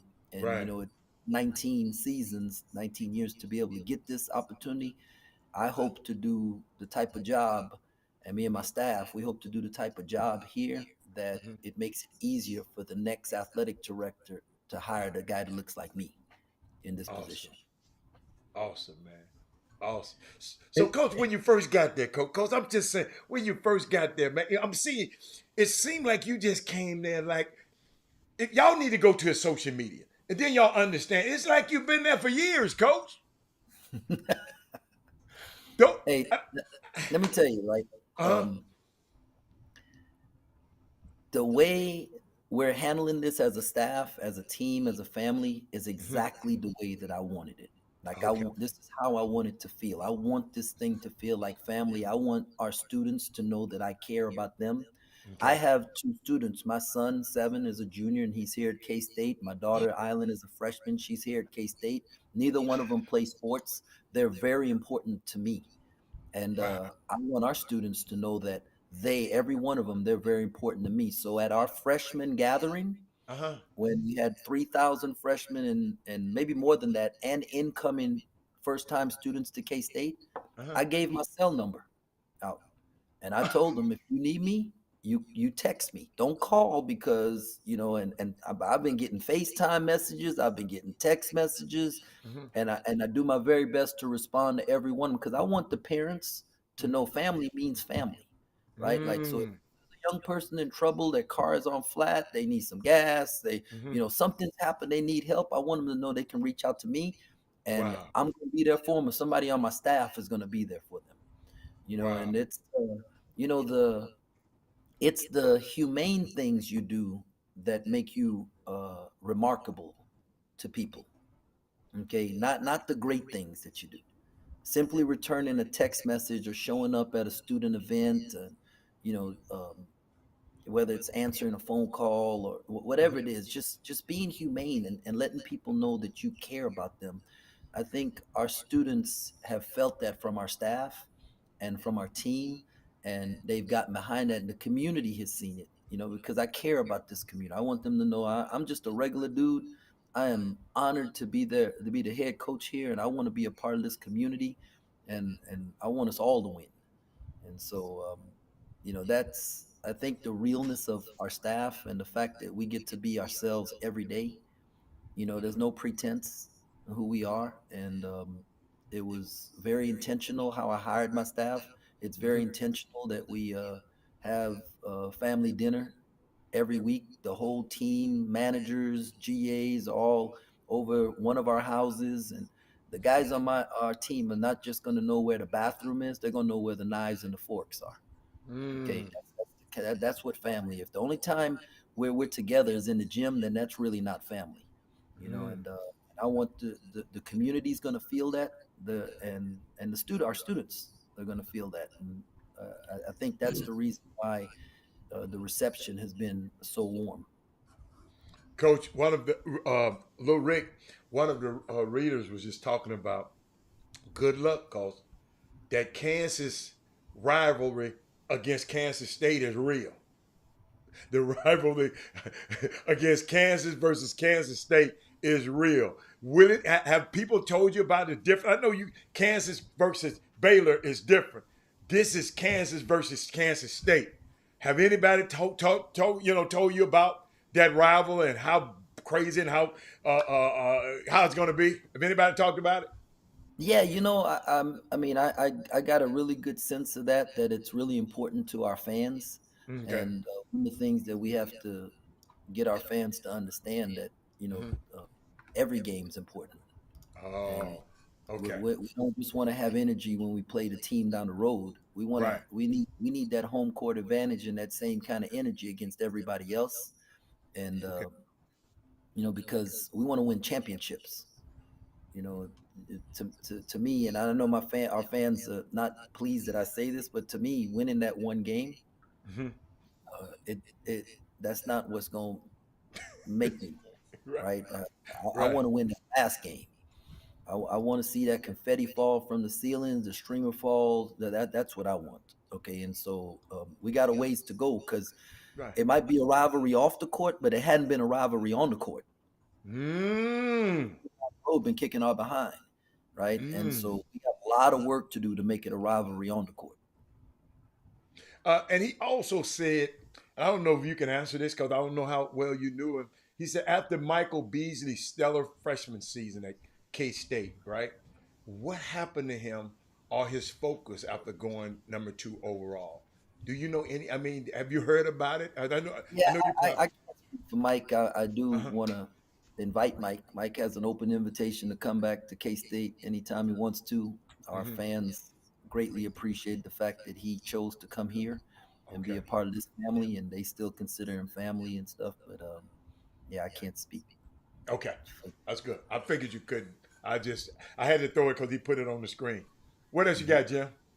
Yeah, and I noticed, of course, Coach coming into Kansas State is for the first time, as you mentioned, in rare territory for more ways than one, and for the first time, you're coaching a team with only one player from Texas on the roster. Mm. The difference in cultures and the way that basketball is kind of embraced in the Midwest versus basically Texas slash Louisiana, which is the most of your success. Do you find it kind of what is the biggest hurdle, or has been the biggest hurdle of planting your seeds with basketball, not off the court, but getting them to follow your guidance, so to speak, as they morph the needed chemistry to proceed into the season. I don't think it hasn't been a geographical thing, and to get the guys to buy in, the credential of our staff. We have on our staff has coached 75 guys that have played in the NBA Mm. on the staff. 75. Wow. Yeah, we got on our team, our roster, we have 8 state championships. Right, I like so we've that. got who've won, Uh-huh. and so people who have won understand what it takes to win. Right, they Mhm. understand that there's going to be a sacrifice and there's going to be adversity, and so I mean, when you're talking about Dream Dowling with 3 conference championships in a row, I'm coming off 2 Big 12 championships and a national championship. Everybody else, Marco Bourne, first conference championship in Alcorn in 20 years or 30 years or something like that. You know, there's a group of guys. Rodney Perry played for a national championship in high Yeah. school, won the Peach Jam championship. You Yeah. know, we're talking high level winners. Okay, so our guys, they're pretty smart. They figured out we got an idea of what's going on. So it's easier for them to buy in. Now at Baylor, I always thought if you could recruit Texas and Louisiana, you could win a national championship. Yes. But when the year we went to the Elite Eight, the first time we had Tweety Carter and Lace Darius Dunn. Okay, and then when we won the national championship, there was Jared Butler and Mark Vidal. And right now we got 2 Louisianimals, Cam Carter and Dorian Finster. And so we're still gonna recruit Louisiana. We're still gonna recruit Texas, but we're also gonna recruit, other players. I got a bunch of family and friends all over the place that want to help. Mhm. And so but the goal is not where they're from; it's what they're made of. And Mm. you got to find guys that are made up of the right things, that can, that care about winning. That's what's going to be the goal. Hmm. So, Coach, speaking of stigmas, a lot of stigmas sometimes in college coaching. A lot of you've been a long time assistant, previously at Baylor, before being the head coach at Kansas State, and a lot of times, uh, a lot of black assistant coaches would easily get wrapped into the place into the jacket of being the great recruiter and minus the X's and O's. At what point people inside the conference knew better over a period of time? People outside of your conference knew better over a period of time. At what point do you think that people start to take Jerome Tang serious as the basketball brain as opposed to the basketball recruiter? Uh, I don't know if I can tell you what exact point, but this is what I'm going to tell you, that this game is won by players. Okay, so I never want to stop being Jerome Tang, the recruiter. Okay, because players win games, not X's and O's. Okay, now it's our job to put them in the right spot and those type of things. But at the end of the day, it was Davion Mitchell and Jared Butler and Maceo Teague and Jonathan Jama Chachua and Flo Thamba and Mark Vida. There's them dudes out there. Matthew Meyer out there making plays. Adam Flagler. It's about having players, right? That's what does. So yeah, Jimmy, I don't want to shy away from, or even if, I embrace Jerome Tang, the recruiter. Okay, we're gonna get some high level players up here. All right, and because of the years of experience I've had in this league, I understand this league. I understand the coaches in this league, and I understand, the environments that you're going into. So I mean, that experience probably helps me more than Jerome Tang, the X's and O's guy, Jerome Tang, the defensive specialist, or any of those things. Like, so none of those titles, I don't shy away from any of them because I earned them as we went along. And I was a high school coach for 10 years. I was very successful. 4 state championships, three top 25 teams, in the country at Heritage Christian Academy, where they say it couldn't be done, right? And but we did it. And so, coaching basketball, like Tim Maloney, a guy who was on staff with us at Baylor, he used to say that you teach basketball, but you coach people. And I think like my ability to coach people is the thing that separates me. You teach basketball and you coach people. I mean, great. And of course, Coach Jerome Tang live with us right now on the Chop Shop. You guys make sure you can share the show right now to your timelines, to your pages.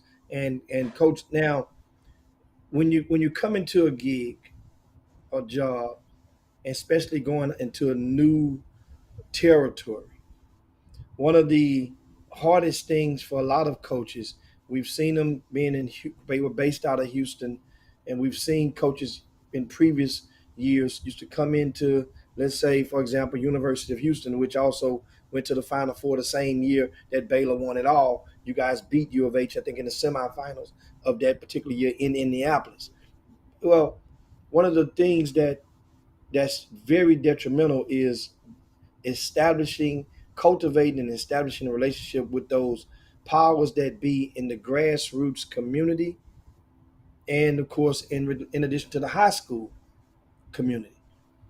How do have you been navigating? What's in the secret sauce to Jerome Tang and the Kansas State Wildcats penetrating that barrier and getting in there in those sectors up in your immediate territory? Well, man, I've been blessed that I was able to get Rodney Perry, who coached Mocan, the team that won Peach Jam. Rodney was also the head coach at Linkier. Rodney played at Missouri State. He's extremely respected by both high school and AAU coaches in this area and across the country. Rod is a guy like me. Just he grinds. He started, coached at a bunch of different levels, and paid his dues, and people really respect who he is as a man. And I'm just telling you, like, he worked for Paul Mills at Oral Roberts for a year, and when I Mhm. called Paul Mills to ask about him, Paul Mills told me the thing that impressed him the most about Rodney Perry was how he treated his daughters. So Coach Mills has 2 young daughters, Audrey and Abby, and the way Coach Perry treated Coach Mills' daughters always stuck out to Coach Mills, and that kind of blew me away because I knew what a basketball mind he was. I knew that he had coached some really good players. I knew his that thing, but to know like this thing is about being around great people, and that told me everything I need to know about that. Coach Perry was a great person, right? And that has helped. We've done a clinic in Missouri, and we're going to do one for the high school coaches here in Kansas. And our doors are going to be open. Our practices are going to be open to high school coaches and AAU coaches, and but um, you know, I hope that the coaches in the state and in the area, they're going to help us get the right guys. I believe that's going to happen. And but even at Baylor, we only signed 1 kid a year from the state of Texas, just because of the transfer portal and everything that goes along with it. So we're going to try and find the right guys in this area that fit who we're about. But our focus will not just be one particular area; it's going to be national. And and also you mentioned uh, about no particular, no one particular area, and you mentioned the transfer portal. And I'll get to a couple of your questions shortly, guys, in just a second. Now, how have you utilized? What's your views and thoughts in regard to the portal as to uh, is there such thing as a perfect portal? I think the NCAA recently implemented new revisions as to timetables for when a player can remain get in the portal and when he has until to get out of the portal. And but what's your thoughts on the portal and how can it be better, made better, if that's possible? Hey man, I don't know how to make it better, and I'm gonna tell you that I didn't necessarily like the portal until I got this job and I had to sign 11 dudes. So I love the portal. Okay. Absolutely love the portal because we was able to get 13 guys here, and so we have a full roster. Moving forward, it's my job, it's my staff's job, it's our job to make sure that we first of all we tell the guys the truth in recruiting, and then while they're here, we'll love them and we help them continue to get better and tell them how they're doing and where they're going, and if we can do those things, then they won't want to leave, right? And if they choose to leave, then you know what? I mean, God got somebody better for us. But I think it is coaches can move whenever they want to. They can break their contracts and do that. And so kids should be given that opportunity to do the same. Um, I just think it's a little difficult when you have to worry about somebody else tampering with your kid, and so that's why it just. I think assistant coaches should get retention bonuses. You keep 80% of your roster every year, then my assistants need to get retention bonuses. So I might have to have a sit down with Gene Taylor about that. And that wouldn't be a bad idea. But then I can go and float that to the top, give it to a few of the head coaches, and they all can float it simultaneously to their athletic directors. And then now it can be on their minds when they sit down. It won't be just one guy coming with an idea. They were like when one bring it up, the other ones would be like, "Oh, dang," in the back of their mind, like, "Man, my guy just brought it up to me." And they were like, "Okay, that's not a bad idea because the music sounds better sometimes when it comes from a different set of speakers." But that may be true. And coach, we have a couple of questions for you. Kevin asked, "Who's responsible for your 2022-23 schedule?" Different people on the staff is in charge of making the schedule. What about yours? Marco Bourne is gonna handle scheduling for the upcoming year. The schedule we got right now, we inherited. The only game we signed was the Cal game, and then moving forward, Marco Bourne's going to be helping me with the schedule. I'm going to be very hands on with the schedule, uh, so Marco and I are going to handle that. Do you plan on scheduling any games against HBCUs? Yes, I do. In fact, when I was at Baylor as an assistant, one of the things we had BACA, the Black Assistant Coaches Alliance in the Big 12, and one of the things that before when the pandemic hit was that we wanted to do the equity games, and I mean, just playing an HBCU on your campus and giving them a couple dollars, that you're not impacting um, finances. Like you want equity, you got to impact the finances. And so my thing was to have half the Big 12 play on the road at a HBCU or a SWAC school, and half the SWAC play at a Big 12, and then flip flop. Because if we can bring the television cameras to Grambling, to Southern, and everybody travels there, and all of a sudden hotels are being rented and meals are being bought, and the stadium is packed, and then during the commercials and come back from commercials, there's some history and some, it turns into an infomercial for Southern or for Grambling or Alcorn, for whoever. It turns into infomercial for them. Now that increases enrollment, right? Because kids see it, they see the team have success, they see the beauty of the campus that they might not take a trip to. Now they want to dig into it a little bit more. They hear about the alumni that's been there, and like, wow, maybe that's something I want to do. And now you increase enrollment. When you increase enrollment, that impacts the ability of the finances at the school. So that was one of the things that I threw out there. It was a tough time because of the pandemic, all the money that was lost. You couldn't ask schools to cut another home game and stuff, but I think we're getting back to the point where we can really pursue this, and I'm going to bring it up in the head coaches meeting about trying to do that moving forward. You know what? I applaud you even for bringing the thought up, because now, and that you've actually attempted to bring this to the table, because now you have a case in point to measure it off of.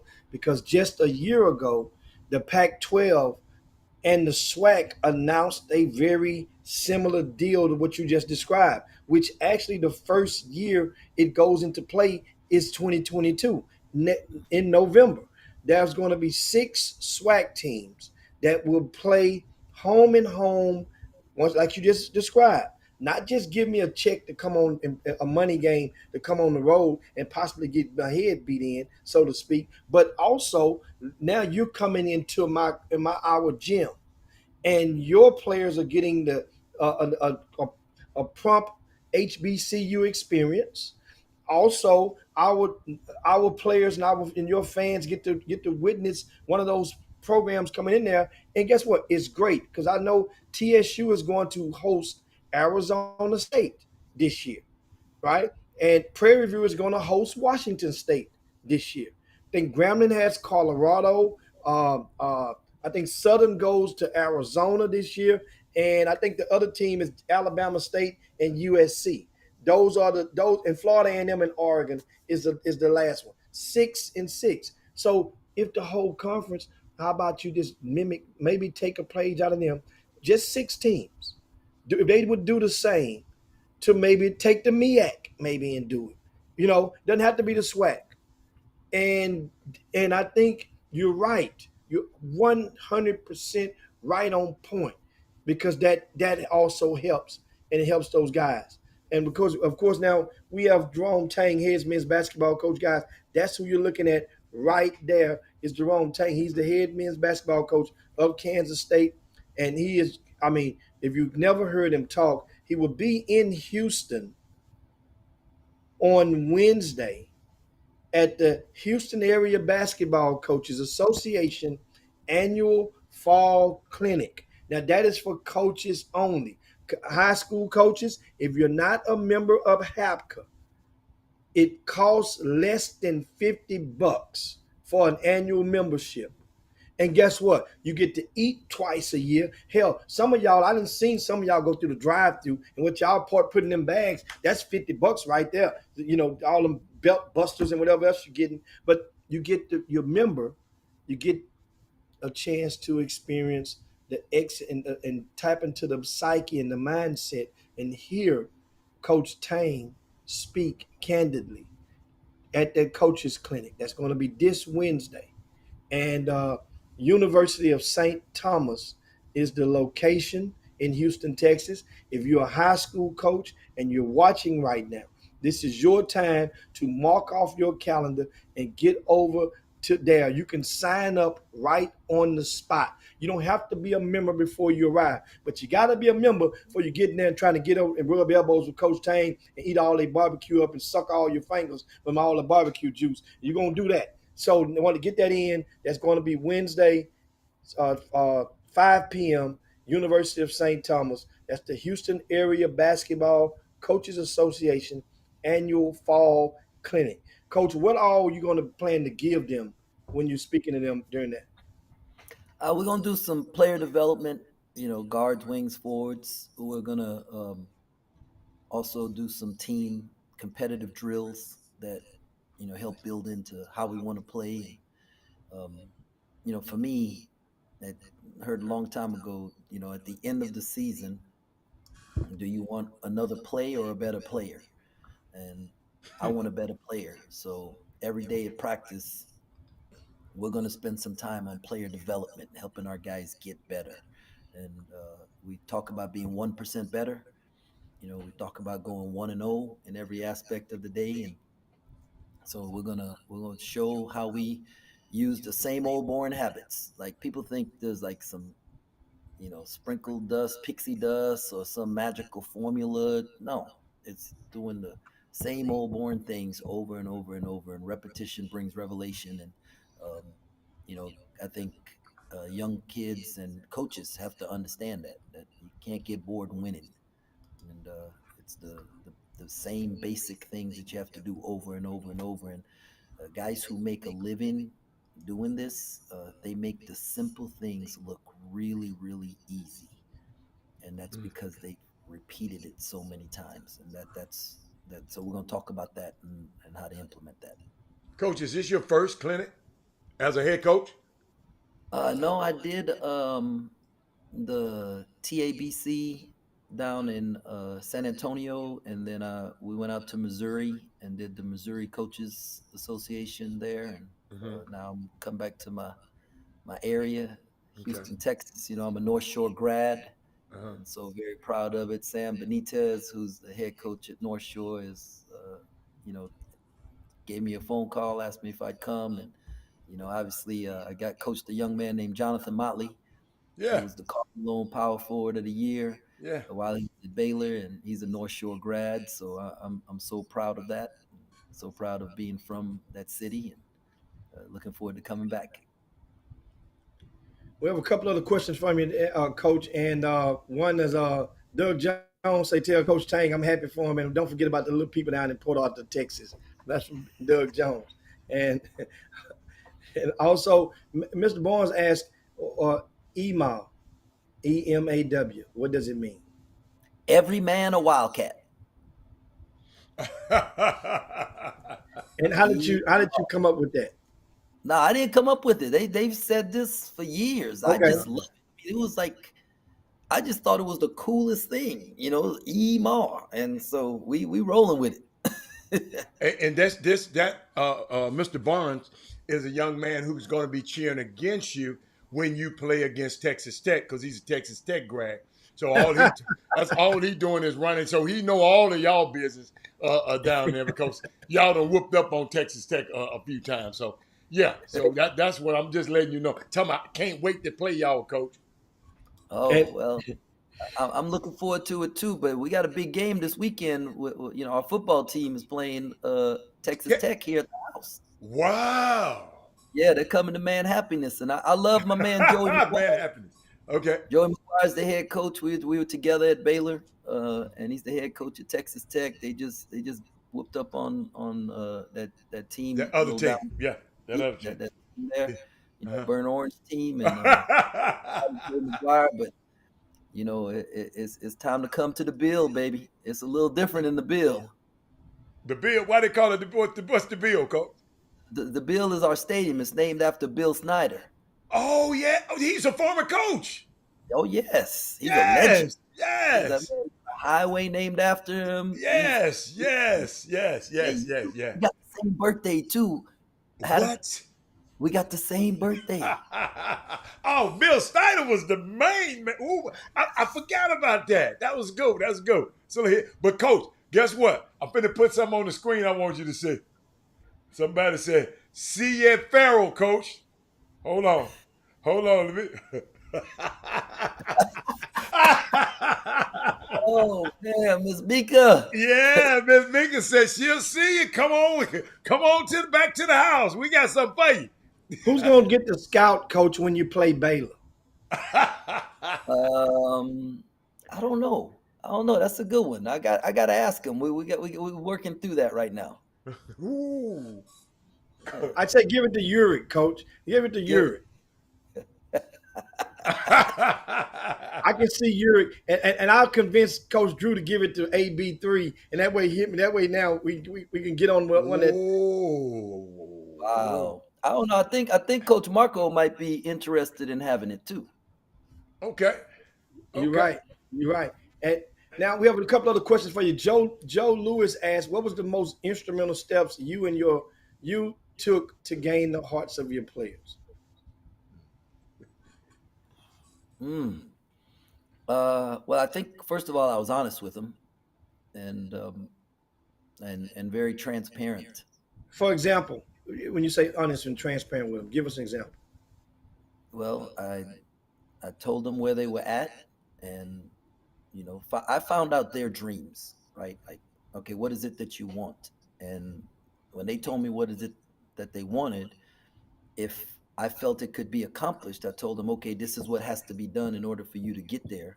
And if it couldn't be accomplished, I told them, hey man, you're just not built like that, and that's why, you know, 11 dudes left and we had two, and so then with the guys that were coming in, they told me what their thoughts were about what they wanted to be a part of and what they were looking for. And um, I told them if it was feasible, as far as attainable based on who they were and where they were at, I told, hey, we could do it if we do X, Y, Z, and if it couldn't be done, I told him, hey, this ain't the place for you. It's not gonna happen. And so I think the honesty, and then time equals love, right? I mean, people can tell you they love you all they want to, but if they don't spend no time with you, they don't love you. And so I think Mm. our guys see that we invest a lot of time into them, and But that coach, that what make your schedule and your staff schedule so you manage it so well that you're able to spend time with your players? Because I know some campuses and I know some coaches, they can't spend as much time with their players. What how do how do you manage that? it's priority, right? You spend Mm-hmm. time with the things that are a priority for you, Okay. and Mm. like we all get the same amount of hours. It's just Mm-hmm. something's getting cut, and instead of I don't want to I don't want to separate my personal life from my business life, right? Oh, So to okay. me, that's why family doesn't do that. So our guys Sunday were at my house eating Oh. Sunday dinner with my family. Oh. Everybody, all of our staffs were together. We had a potluck. It was an Italian theme. Uh-huh. Had the turkey lasagna and the beef Oh, and okay. bacon, sausage, and we had the soups. I mean, it was spread out and the tables, and it didn't matter what the living room looked like. We ain't got no furniture in there. We just had tables and chairs, and Right. the football game was on, and some music was being played, and Mm-hmm. I mean, we spent it took time to put that together, Together. and we Right. spent time together. They left with to go boxes, and Mm-hmm. once a week, I got a dude on staff who makes sure that I'm spending 5 to 15 minutes alone with each guy in my Mm. office, talking about nothing about Mm-hmm. basketball, just about what's Absolutely. going on in their life. And Mm-hmm. you plan, you prioritize the things that are important to you, and um, those are the things that are important to me at this point in time. Yeah. It's intentional. And it seems to me it's intentional. The Yeah, way you're very much doing it. so. Right. Very much so. And I told the guys yesterday, this is exactly the way I want it to be. Mm-hmm. I don't know, like I can't tell you what guarantees success, Right. but I can tell you what guarantees failure. Right. And Hmm. and if you ain't willing to work hard, Mm-hmm. it's guarantees failure. Okay. Mm-hmm. And I just have never seen where hard work doesn't pay off at some point in time. And so yeah, it takes time, it takes a lot of energy, it's being intentional, having guys on your staff and people around you that believe and feel the same way you feel. Mm-hmm. And when there comes a point where somebody's not into investing this kind of time into the young men that God blessed us with, then Mm-hmm. they can't be a part of the staff. Okay. And so that's just, so the intentionality of even hiring and putting the group together is what's really separates. Coach, you have to go. I know coaches get things over their life, they acquire things. Coach, what you've always been like that, or you had to? Did that come over time? You learned that from another coach. You learned it from under Coach Drew. You learned it. How did you? What made you come to that conclusion? I got to be intentional about spending more time with these kids on my campus. I think I've always enjoyed collaborating. Like I've Okay. never been one of those guys that just wanted to be by myself, and Mm-hmm. I've enjoyed the collaboration and the I like living life with people, Okay. and Okay. so being around these guys, even at Baylor, I loved being around our staff. Mm-hmm. I've said this many times when I was at Baylor. Mm-hmm. Uh, if I had a day off, the guys on our staff would be the people I'd want to spend time with. I'd That's spend the cool. day off with. Now they may not want to hang out with me because I was the old guy, right, and stuff. But like Right. even on our day off, right? Though these are the guys I'd want to spend time with. We went on vacation together. That's cool. Now. After that Yeah. that 4.5, 5 months of grinding, having to sign 11, do everything that we had to do, Right. because we went on vacation together. Uh, we just like being around each other, and I think our players see and feel that. Mm. So y'all went on like a retreat. No, we It wasn't went no to college. retreat. It was just a vacation. We went on vacation. Went to Jimmy, I'm sorry. Yeah. Next up, we have uh, uh, Who? Mr. Ladie says if you see if Tang can get that San Diego State University game in your schedule for next year, that could be a rematch. um Nah, I think I'm gonna say to any parent who has a kid in the state, and they want to see their son play, then just send them to Manhattan, Kansas, Ah, and we come back, with TCU, Texas, Baylor. You'll get to see him play 4 or 5 times a year. I got you. I like that. I like how you did that, coach. I That like might that. have went over somebody's head, but I saw what you said, coach. And, I and like Curtis that. George asked, Coach, what do you look for when you recruit bigs? Huh? Hands and feet. Can they catch? Can they run? If they can catch and run, I can help them get better. And a motor. Want a motor. And Coach, you can't teach him how to catch? nah, it's hard. It's hard. You can get them.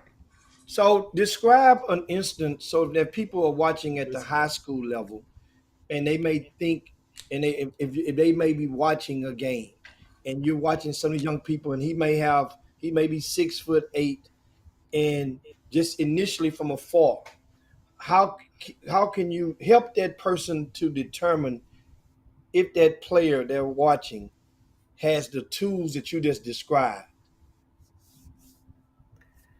Ooh. Well, Come on, six coach. eight is not big. That's right. Not in your league. Yeah. That's a S- guard. Yeah. Paul Six George, eight. Jimmy, Paul George, 6'8". But keep going. Yeah.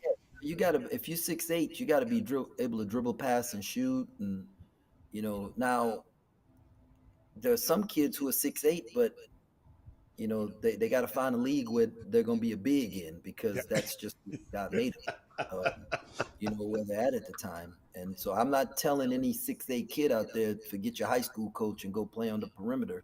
But I'm saying that if you want to play in the Big 12 or a Power 5 league, you got to be able to do more than just stand on the block, because 6'8" is not. You got to be able to dribble, pass, and shoot. You got to work on it. Like, don't work on it during the game when coach wants you on the block, because you need to play. You need to help them win. But on them off times, you need to be working on some of them other skills too, so that your game can continue to grow. Coach, you got me. You threw me for a loop, coach. I said, you can't teach him how to catch. You said, oh, no. That's hard. No, it's It's hard to teach somebody how to catch. it's like teaching touch, right? If a kid has touch, they got touch. If Okay. they don't, there's some kids you can line them up right Mm-hmm. in front of goal and tell them put the ball in the square, Mm-hmm. right, and they shoot it and they hit the square right Uh-huh. where the other kid would hit, and it'll miss. And there's some kids, they just grab the ball and they flip it up and it bounces on the rim and goes in. Right? Some kids have touch, some kids don't. Mm. Touch is just hard. Right? It takes a long time. You got to do a lot of different type of drills, Mm-hmm. to help just improve it a little bit. It's the same thing with hands. Some kids, Right. they catch and you don't even hear the ball hit their hand, and Mm. you're like, got good hands. And some kids, they put two hands on it. It sounds like it just hit the cement. It's That's good, coach. I'm glad whoever asked that question, I'm glad we did, because I never thought about that.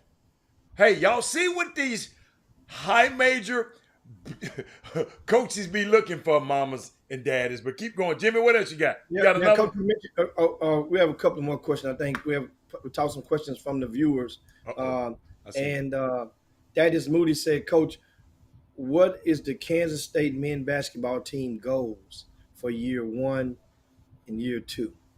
And so on. our goals will never change. Our goal today was to go 1-0. Right? And go 1-0 in practice. If we went 1-0 in practice, then we got to go 1-0 in rehab, and then we reset, and then we go 1-0 for PT. That's our meals, and then we reset, and then we go 1-0 with our tutors and our classes. And after every class, we reset and we go 1-0 with the very next thing. And everything we have that day, we try to go 1-0. And if we can go 1-0 and get a whole lot more wins that day, then we go 0-1, then we won the day, and then we're gonna reset and go tomorrow. And if we do that, all the other stuff that people think are goals, those things will take care of themselves. But for us, it's about going 1-0 in every aspect of the day and getting 1% better on the court. Boy, that got to be hard getting into some 18 and 19 and a year old heads, coach. Go Well, if they think about trying to put a month together, that's really hard. But if they think about a day. in this weightlifting session, I just want to go 1-0, and then Okay. they get to reset it.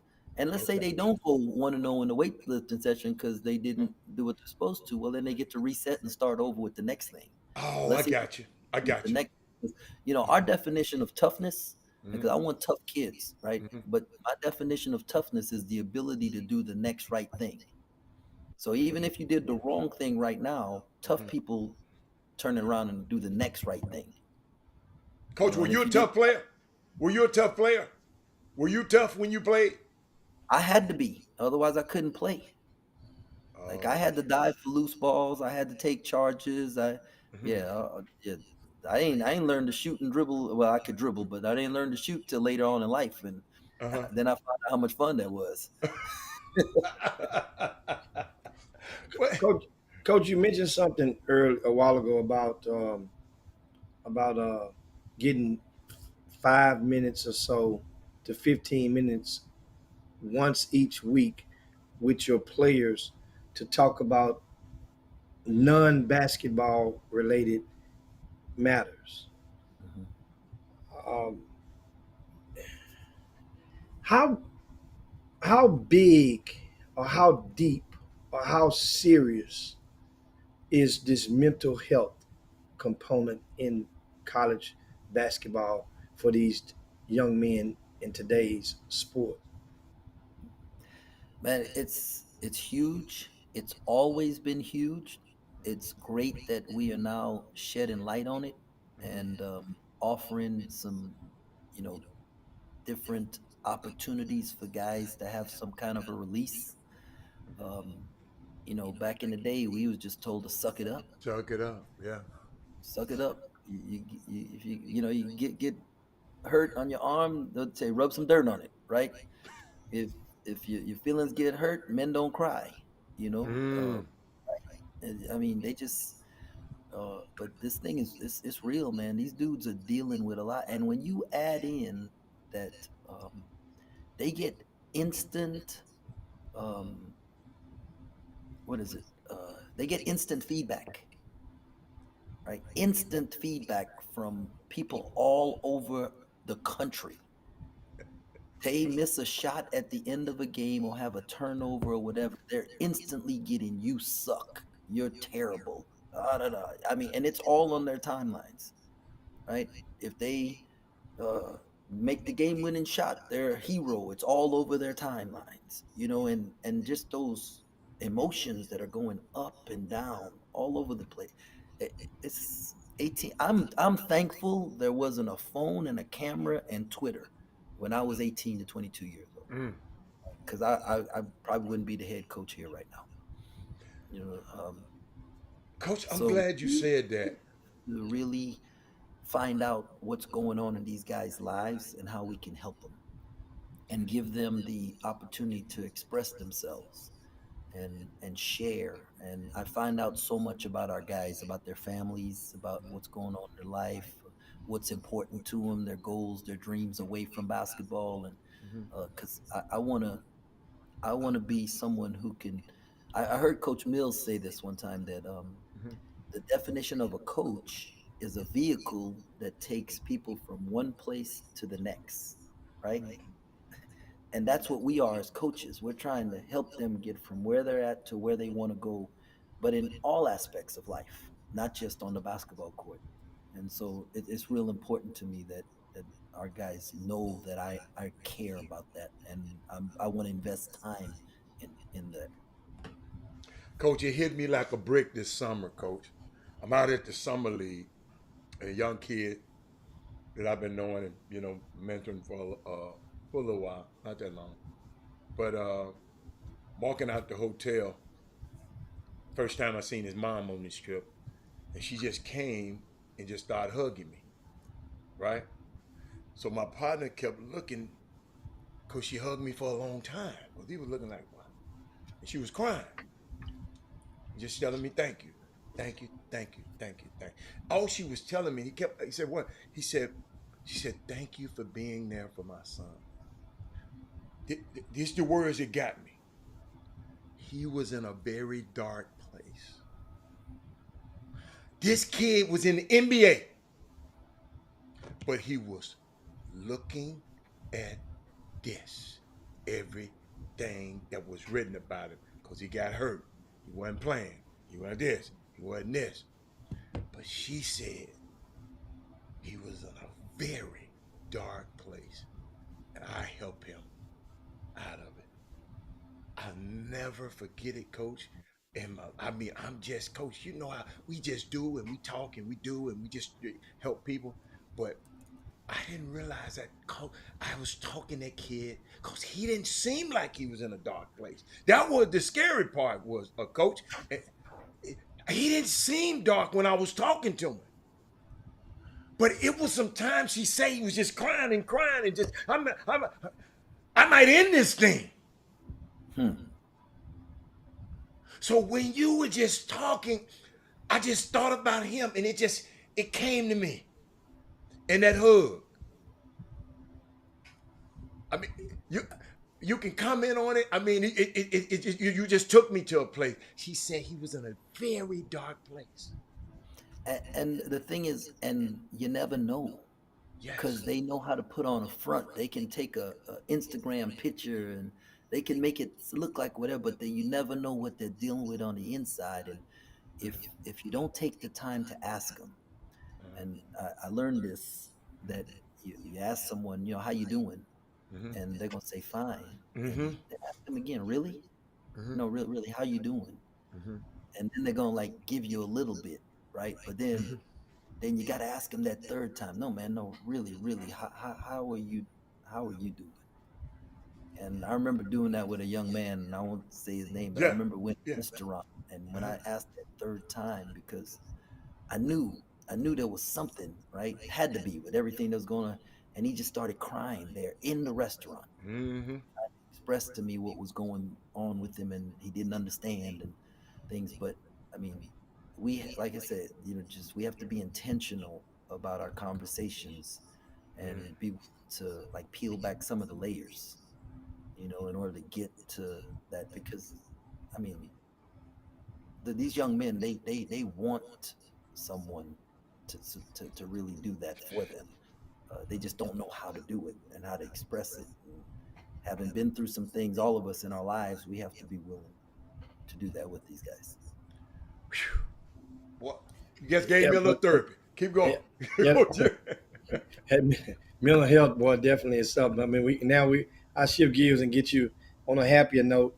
Uh-huh. Uh, your you mentioned Tweety Carter earlier, and he was one of the at the time he was an all-time leading scorer in Louisiana basketball history, and may have been the all-time leading scorer on varsity in the history of the United States at that particular time, if I'm not mistaken, because they counted his middle school, his eighth grade year was counted toward varsity, maybe even the damn seventh grade. I don't remember Coach Tang, but I Why? know. Because it So was one school.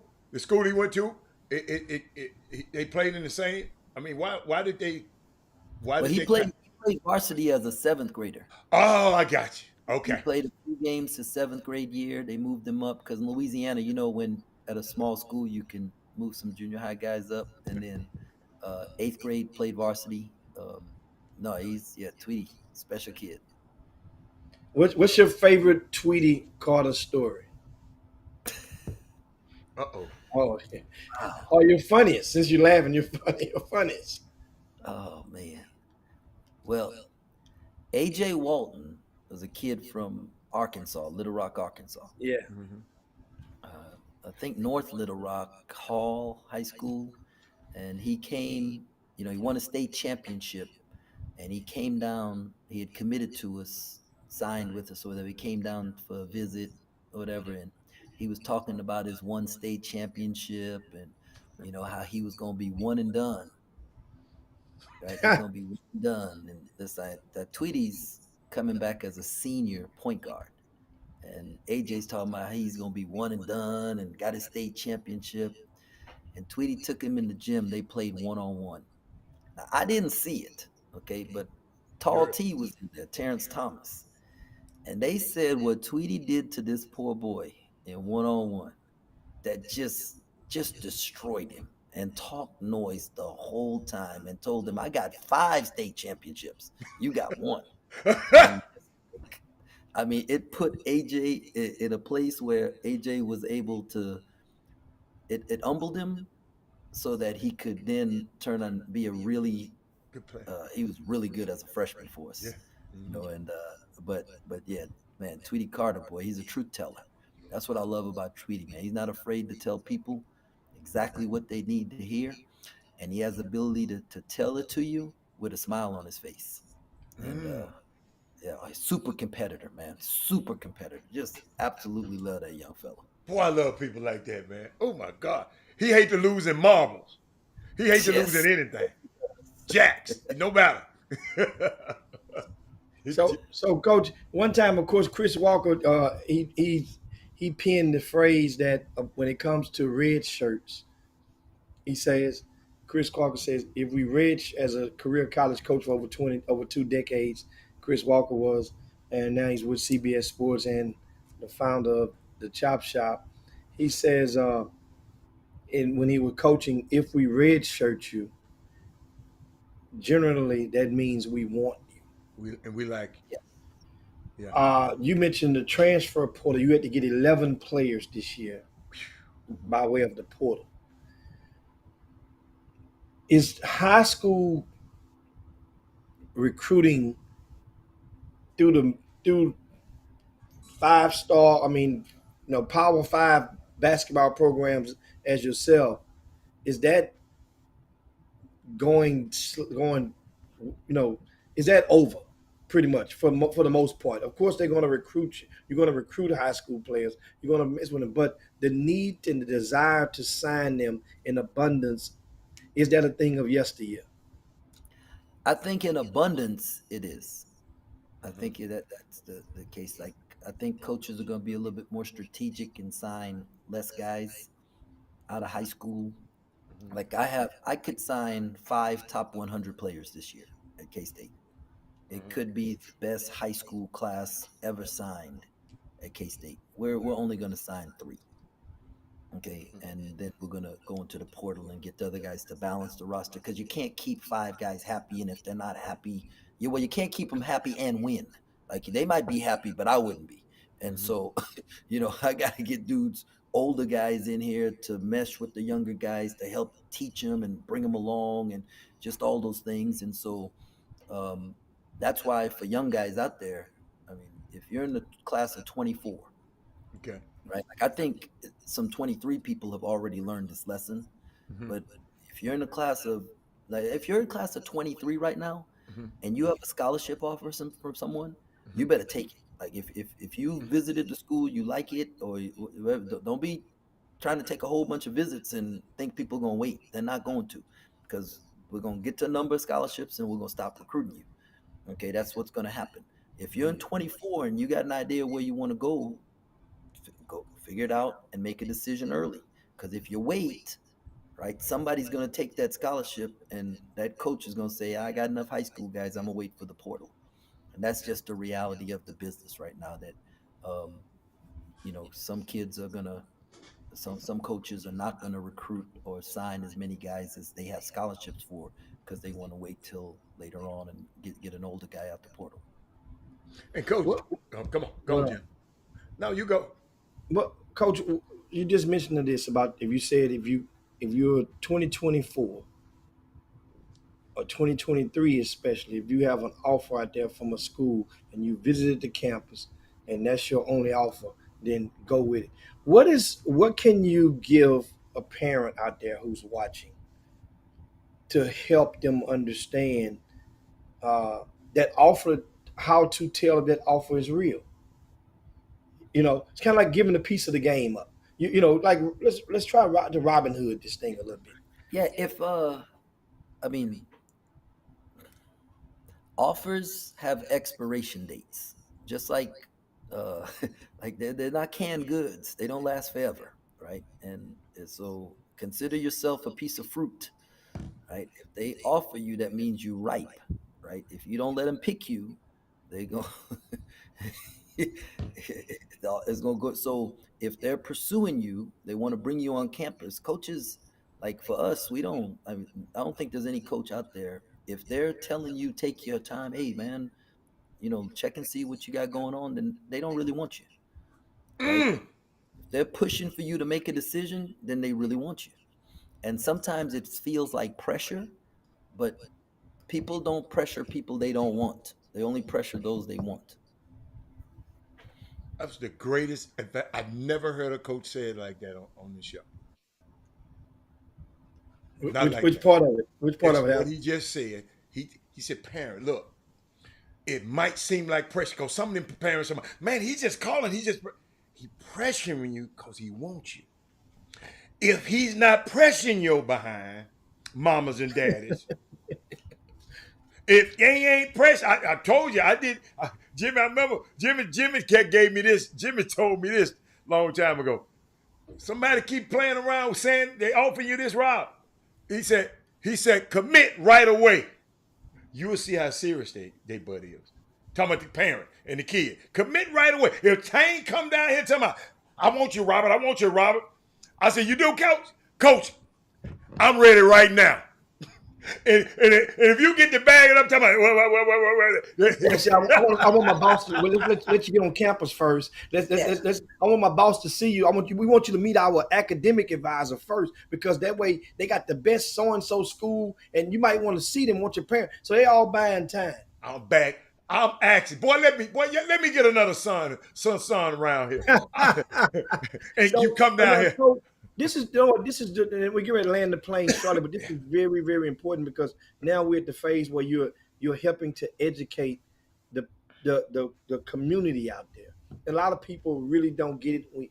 We understand that, and this is sometimes, as I said earlier, the music sounds better sometimes coming from a different set of speakers. So Right. even though we said on the chop shop, had it myself, but to hear you say that now it might resonate. Now, what I want to ask you is, on campus visits, we're gonna talk in general, not specifics. In general, is it better to bring? You mentioned about like three top 5-star players. Is it better to bring all three of them on the same visit, or split them out over 3 home games so they all can get more attention from that staff?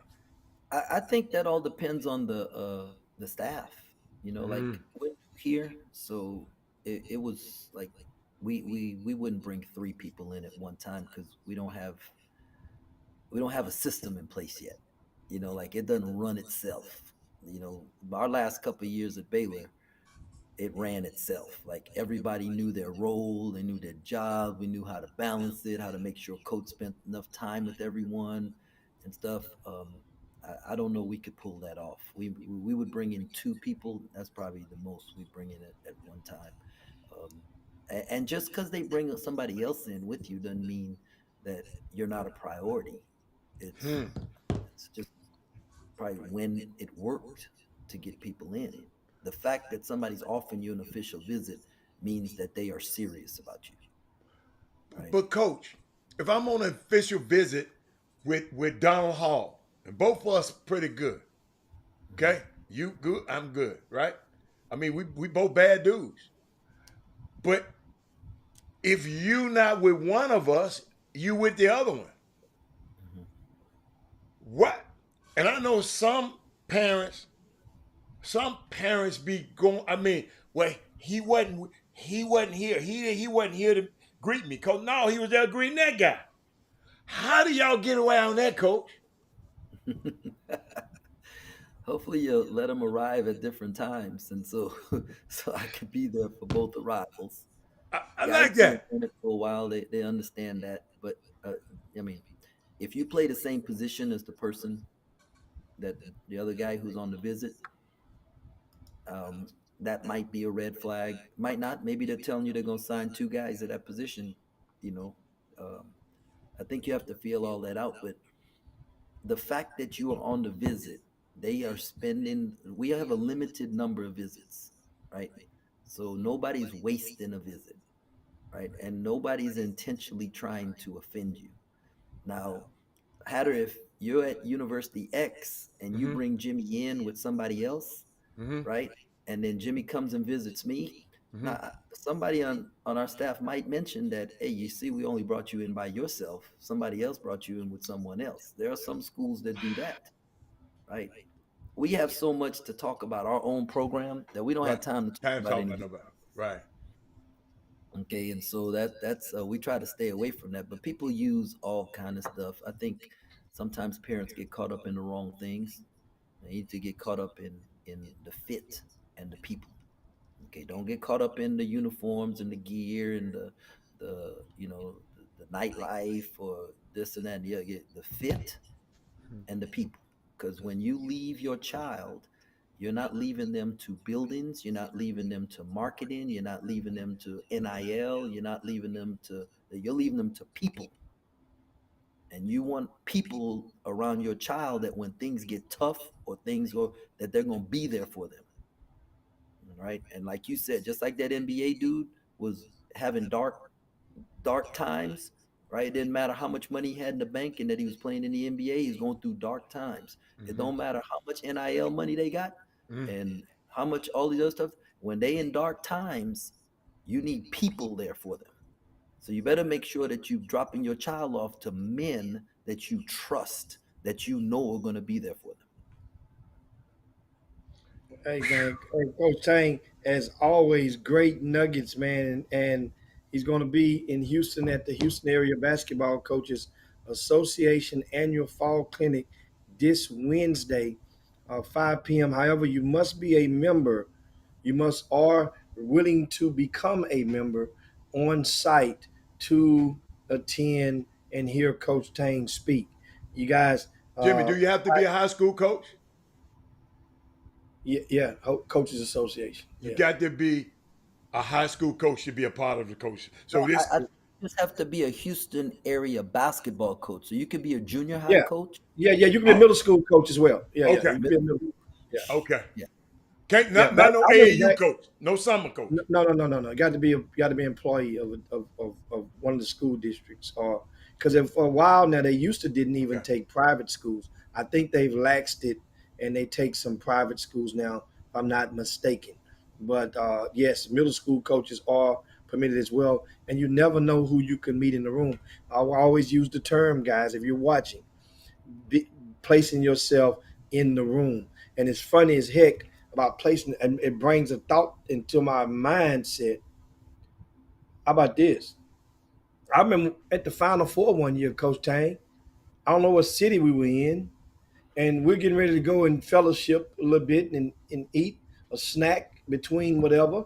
And sometimes a guy may bring another guy along with him to the table. It's already 8, 10 people at the table, and if I'm not mistaken, Coach Tang, somebody that was at that, maybe I thought you brought him, was a guy that he was a grad assistant at the time at Clemson, and he comes at table, and he the next thing you know, before he left that table, he done got everybody's business card.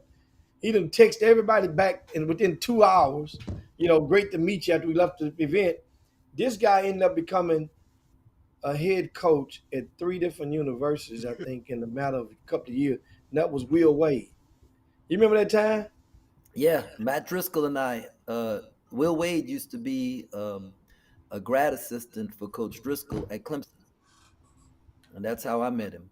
And then we was having then he came to the table. Yep. Hey, coach, do me a favor, because it's bothering me right now. You moving a little farther to the, move back over this way, other way. Yeah, other way. Keep going. I know, keep going. No. Keep going. Yeah, right. Yeah, right there. Yeah, man. Right We've there. been Right we've there. been having half your head like this the whole day, man.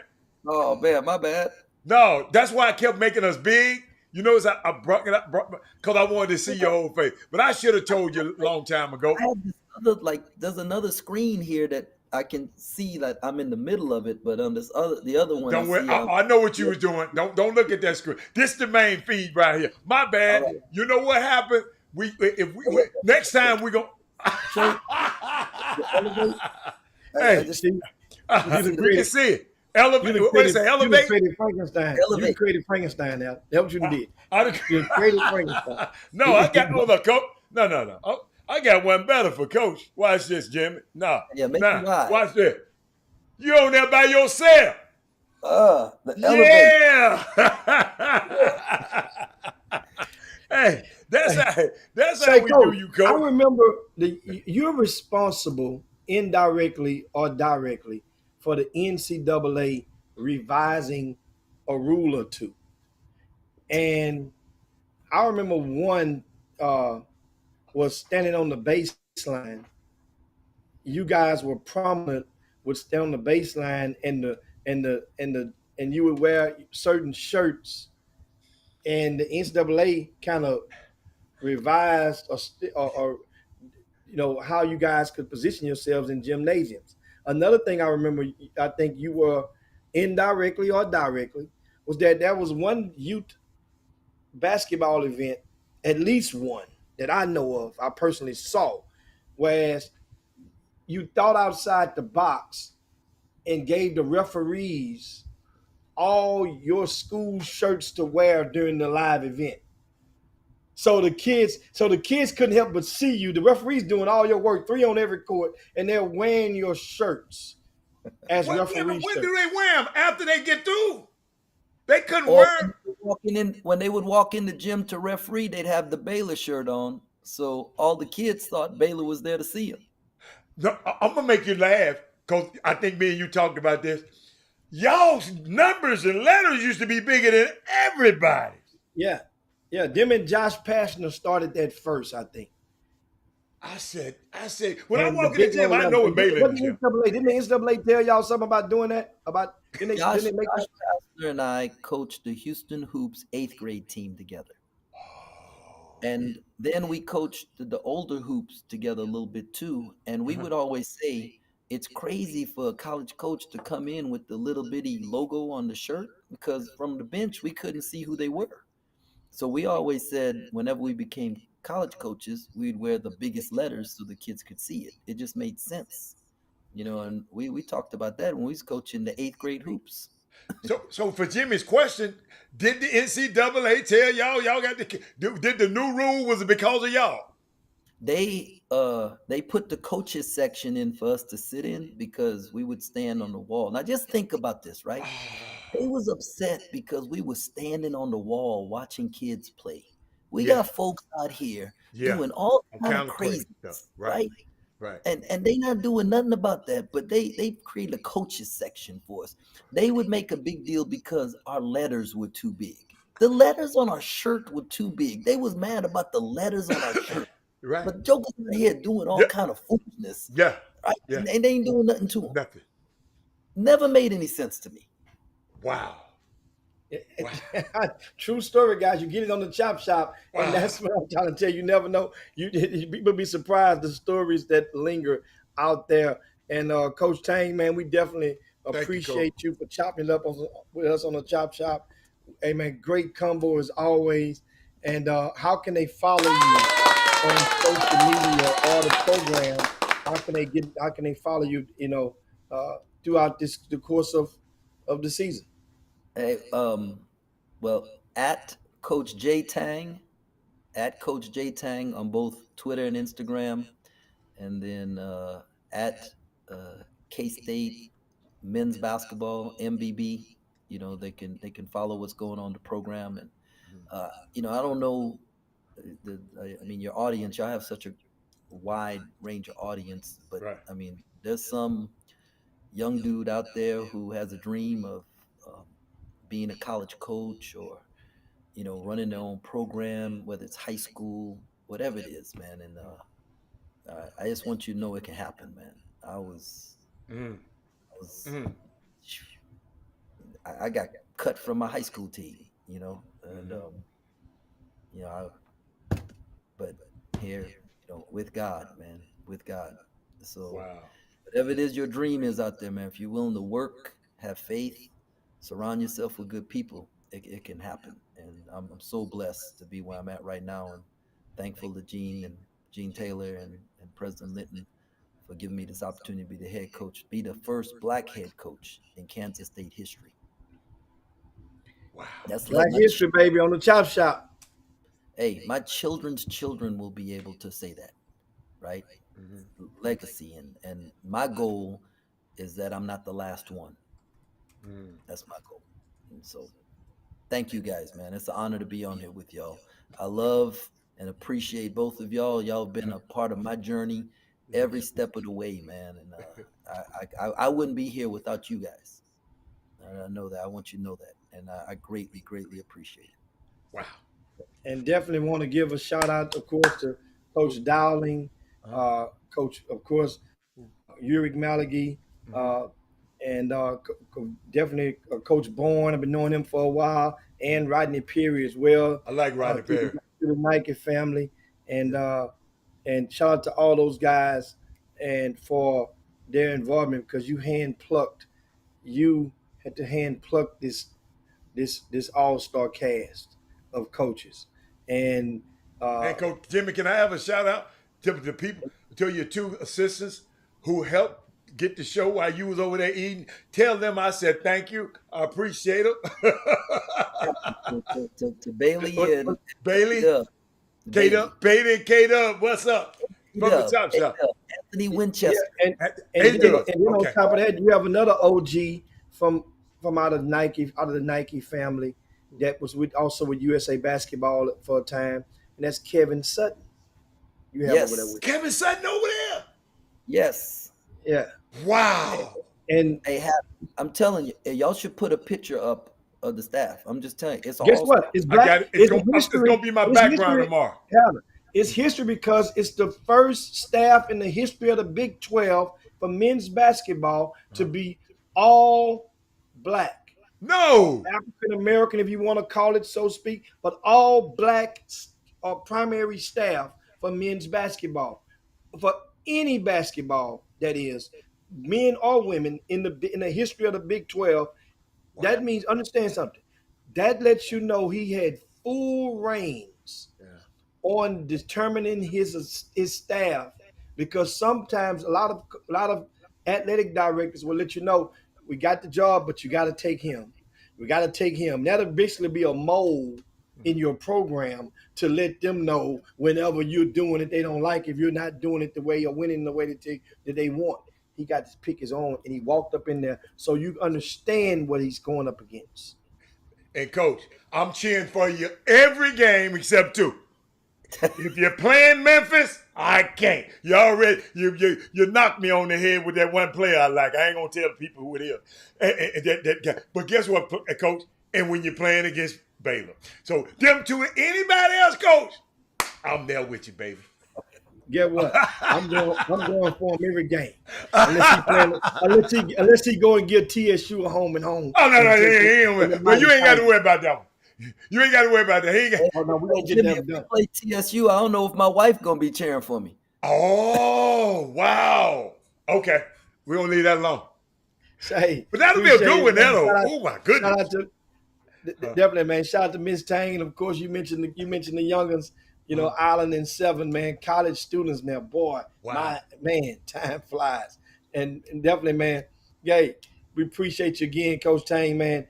Great job, and continue to move barriers. I mean, we just mentioned two pieces of Black history that hell, one day we hope, as we said, we hope that it's replaced or is matched in the very near future. We hope it be normal. Coach in the Big 12. Yeah. And guess what? Well, he's the first at Kansas State in history, but also all Black primary staff, which means they're on the road recruiting. That's what I mean by the primary staff. Not to mention, not to devalue the support staff whatsoever. Right. But this is very important because they go down in history as well, because it's going to say the staff, Kansas State men's basketball. Now, as they continue to move the needle and win, then watch how the relationships is going to change. from people who looked up on and talked. Oh man, that's Coach Tang. Now they don't even want to halfway want to talk to you no more. They're gonna treat you with a different, look at you with a scowl, and just wait to Coach Tang. There's an old saying now. This is family now, but he's not gonna say this, but I'm gonna say it. What you gonna say? You just wait till you get a whole full deck of his kids that he's recruiting. I'm talking about they had the time. Now he had to rush through this transfer portal. Yeah. But just wait till he get his own deck of cards to play with. He playing with somebody else's deck. That's all right. He gonna still get his books. Yeah, he know how to play. He know how to play both hands. He's still gonna get his book. But when he get his own deck of cards and play with, watch what happens. Boy, Mitchell, they at the house, you're gonna add something else to it. They're gonna be at Bible study. They're gonna be at the church house. They're gonna be all be singing together. The kids gonna change their radio station. Gonna have a different playlist. It's gonna all change because you know what? You know what type of kid you're recruiting from the get-go. Many people are thrust upon this. They inherit certain kids. They just got to deal with it. That's the thing that's important on this recruiting. That's why they go and they do so much intel. Some coaches don't do as much intel as others. That's why they end up getting kids that don't really fit. And a lot of people know them kids not going to fit their program from day one. This guy right here, he knows what he's looking for is a certain type.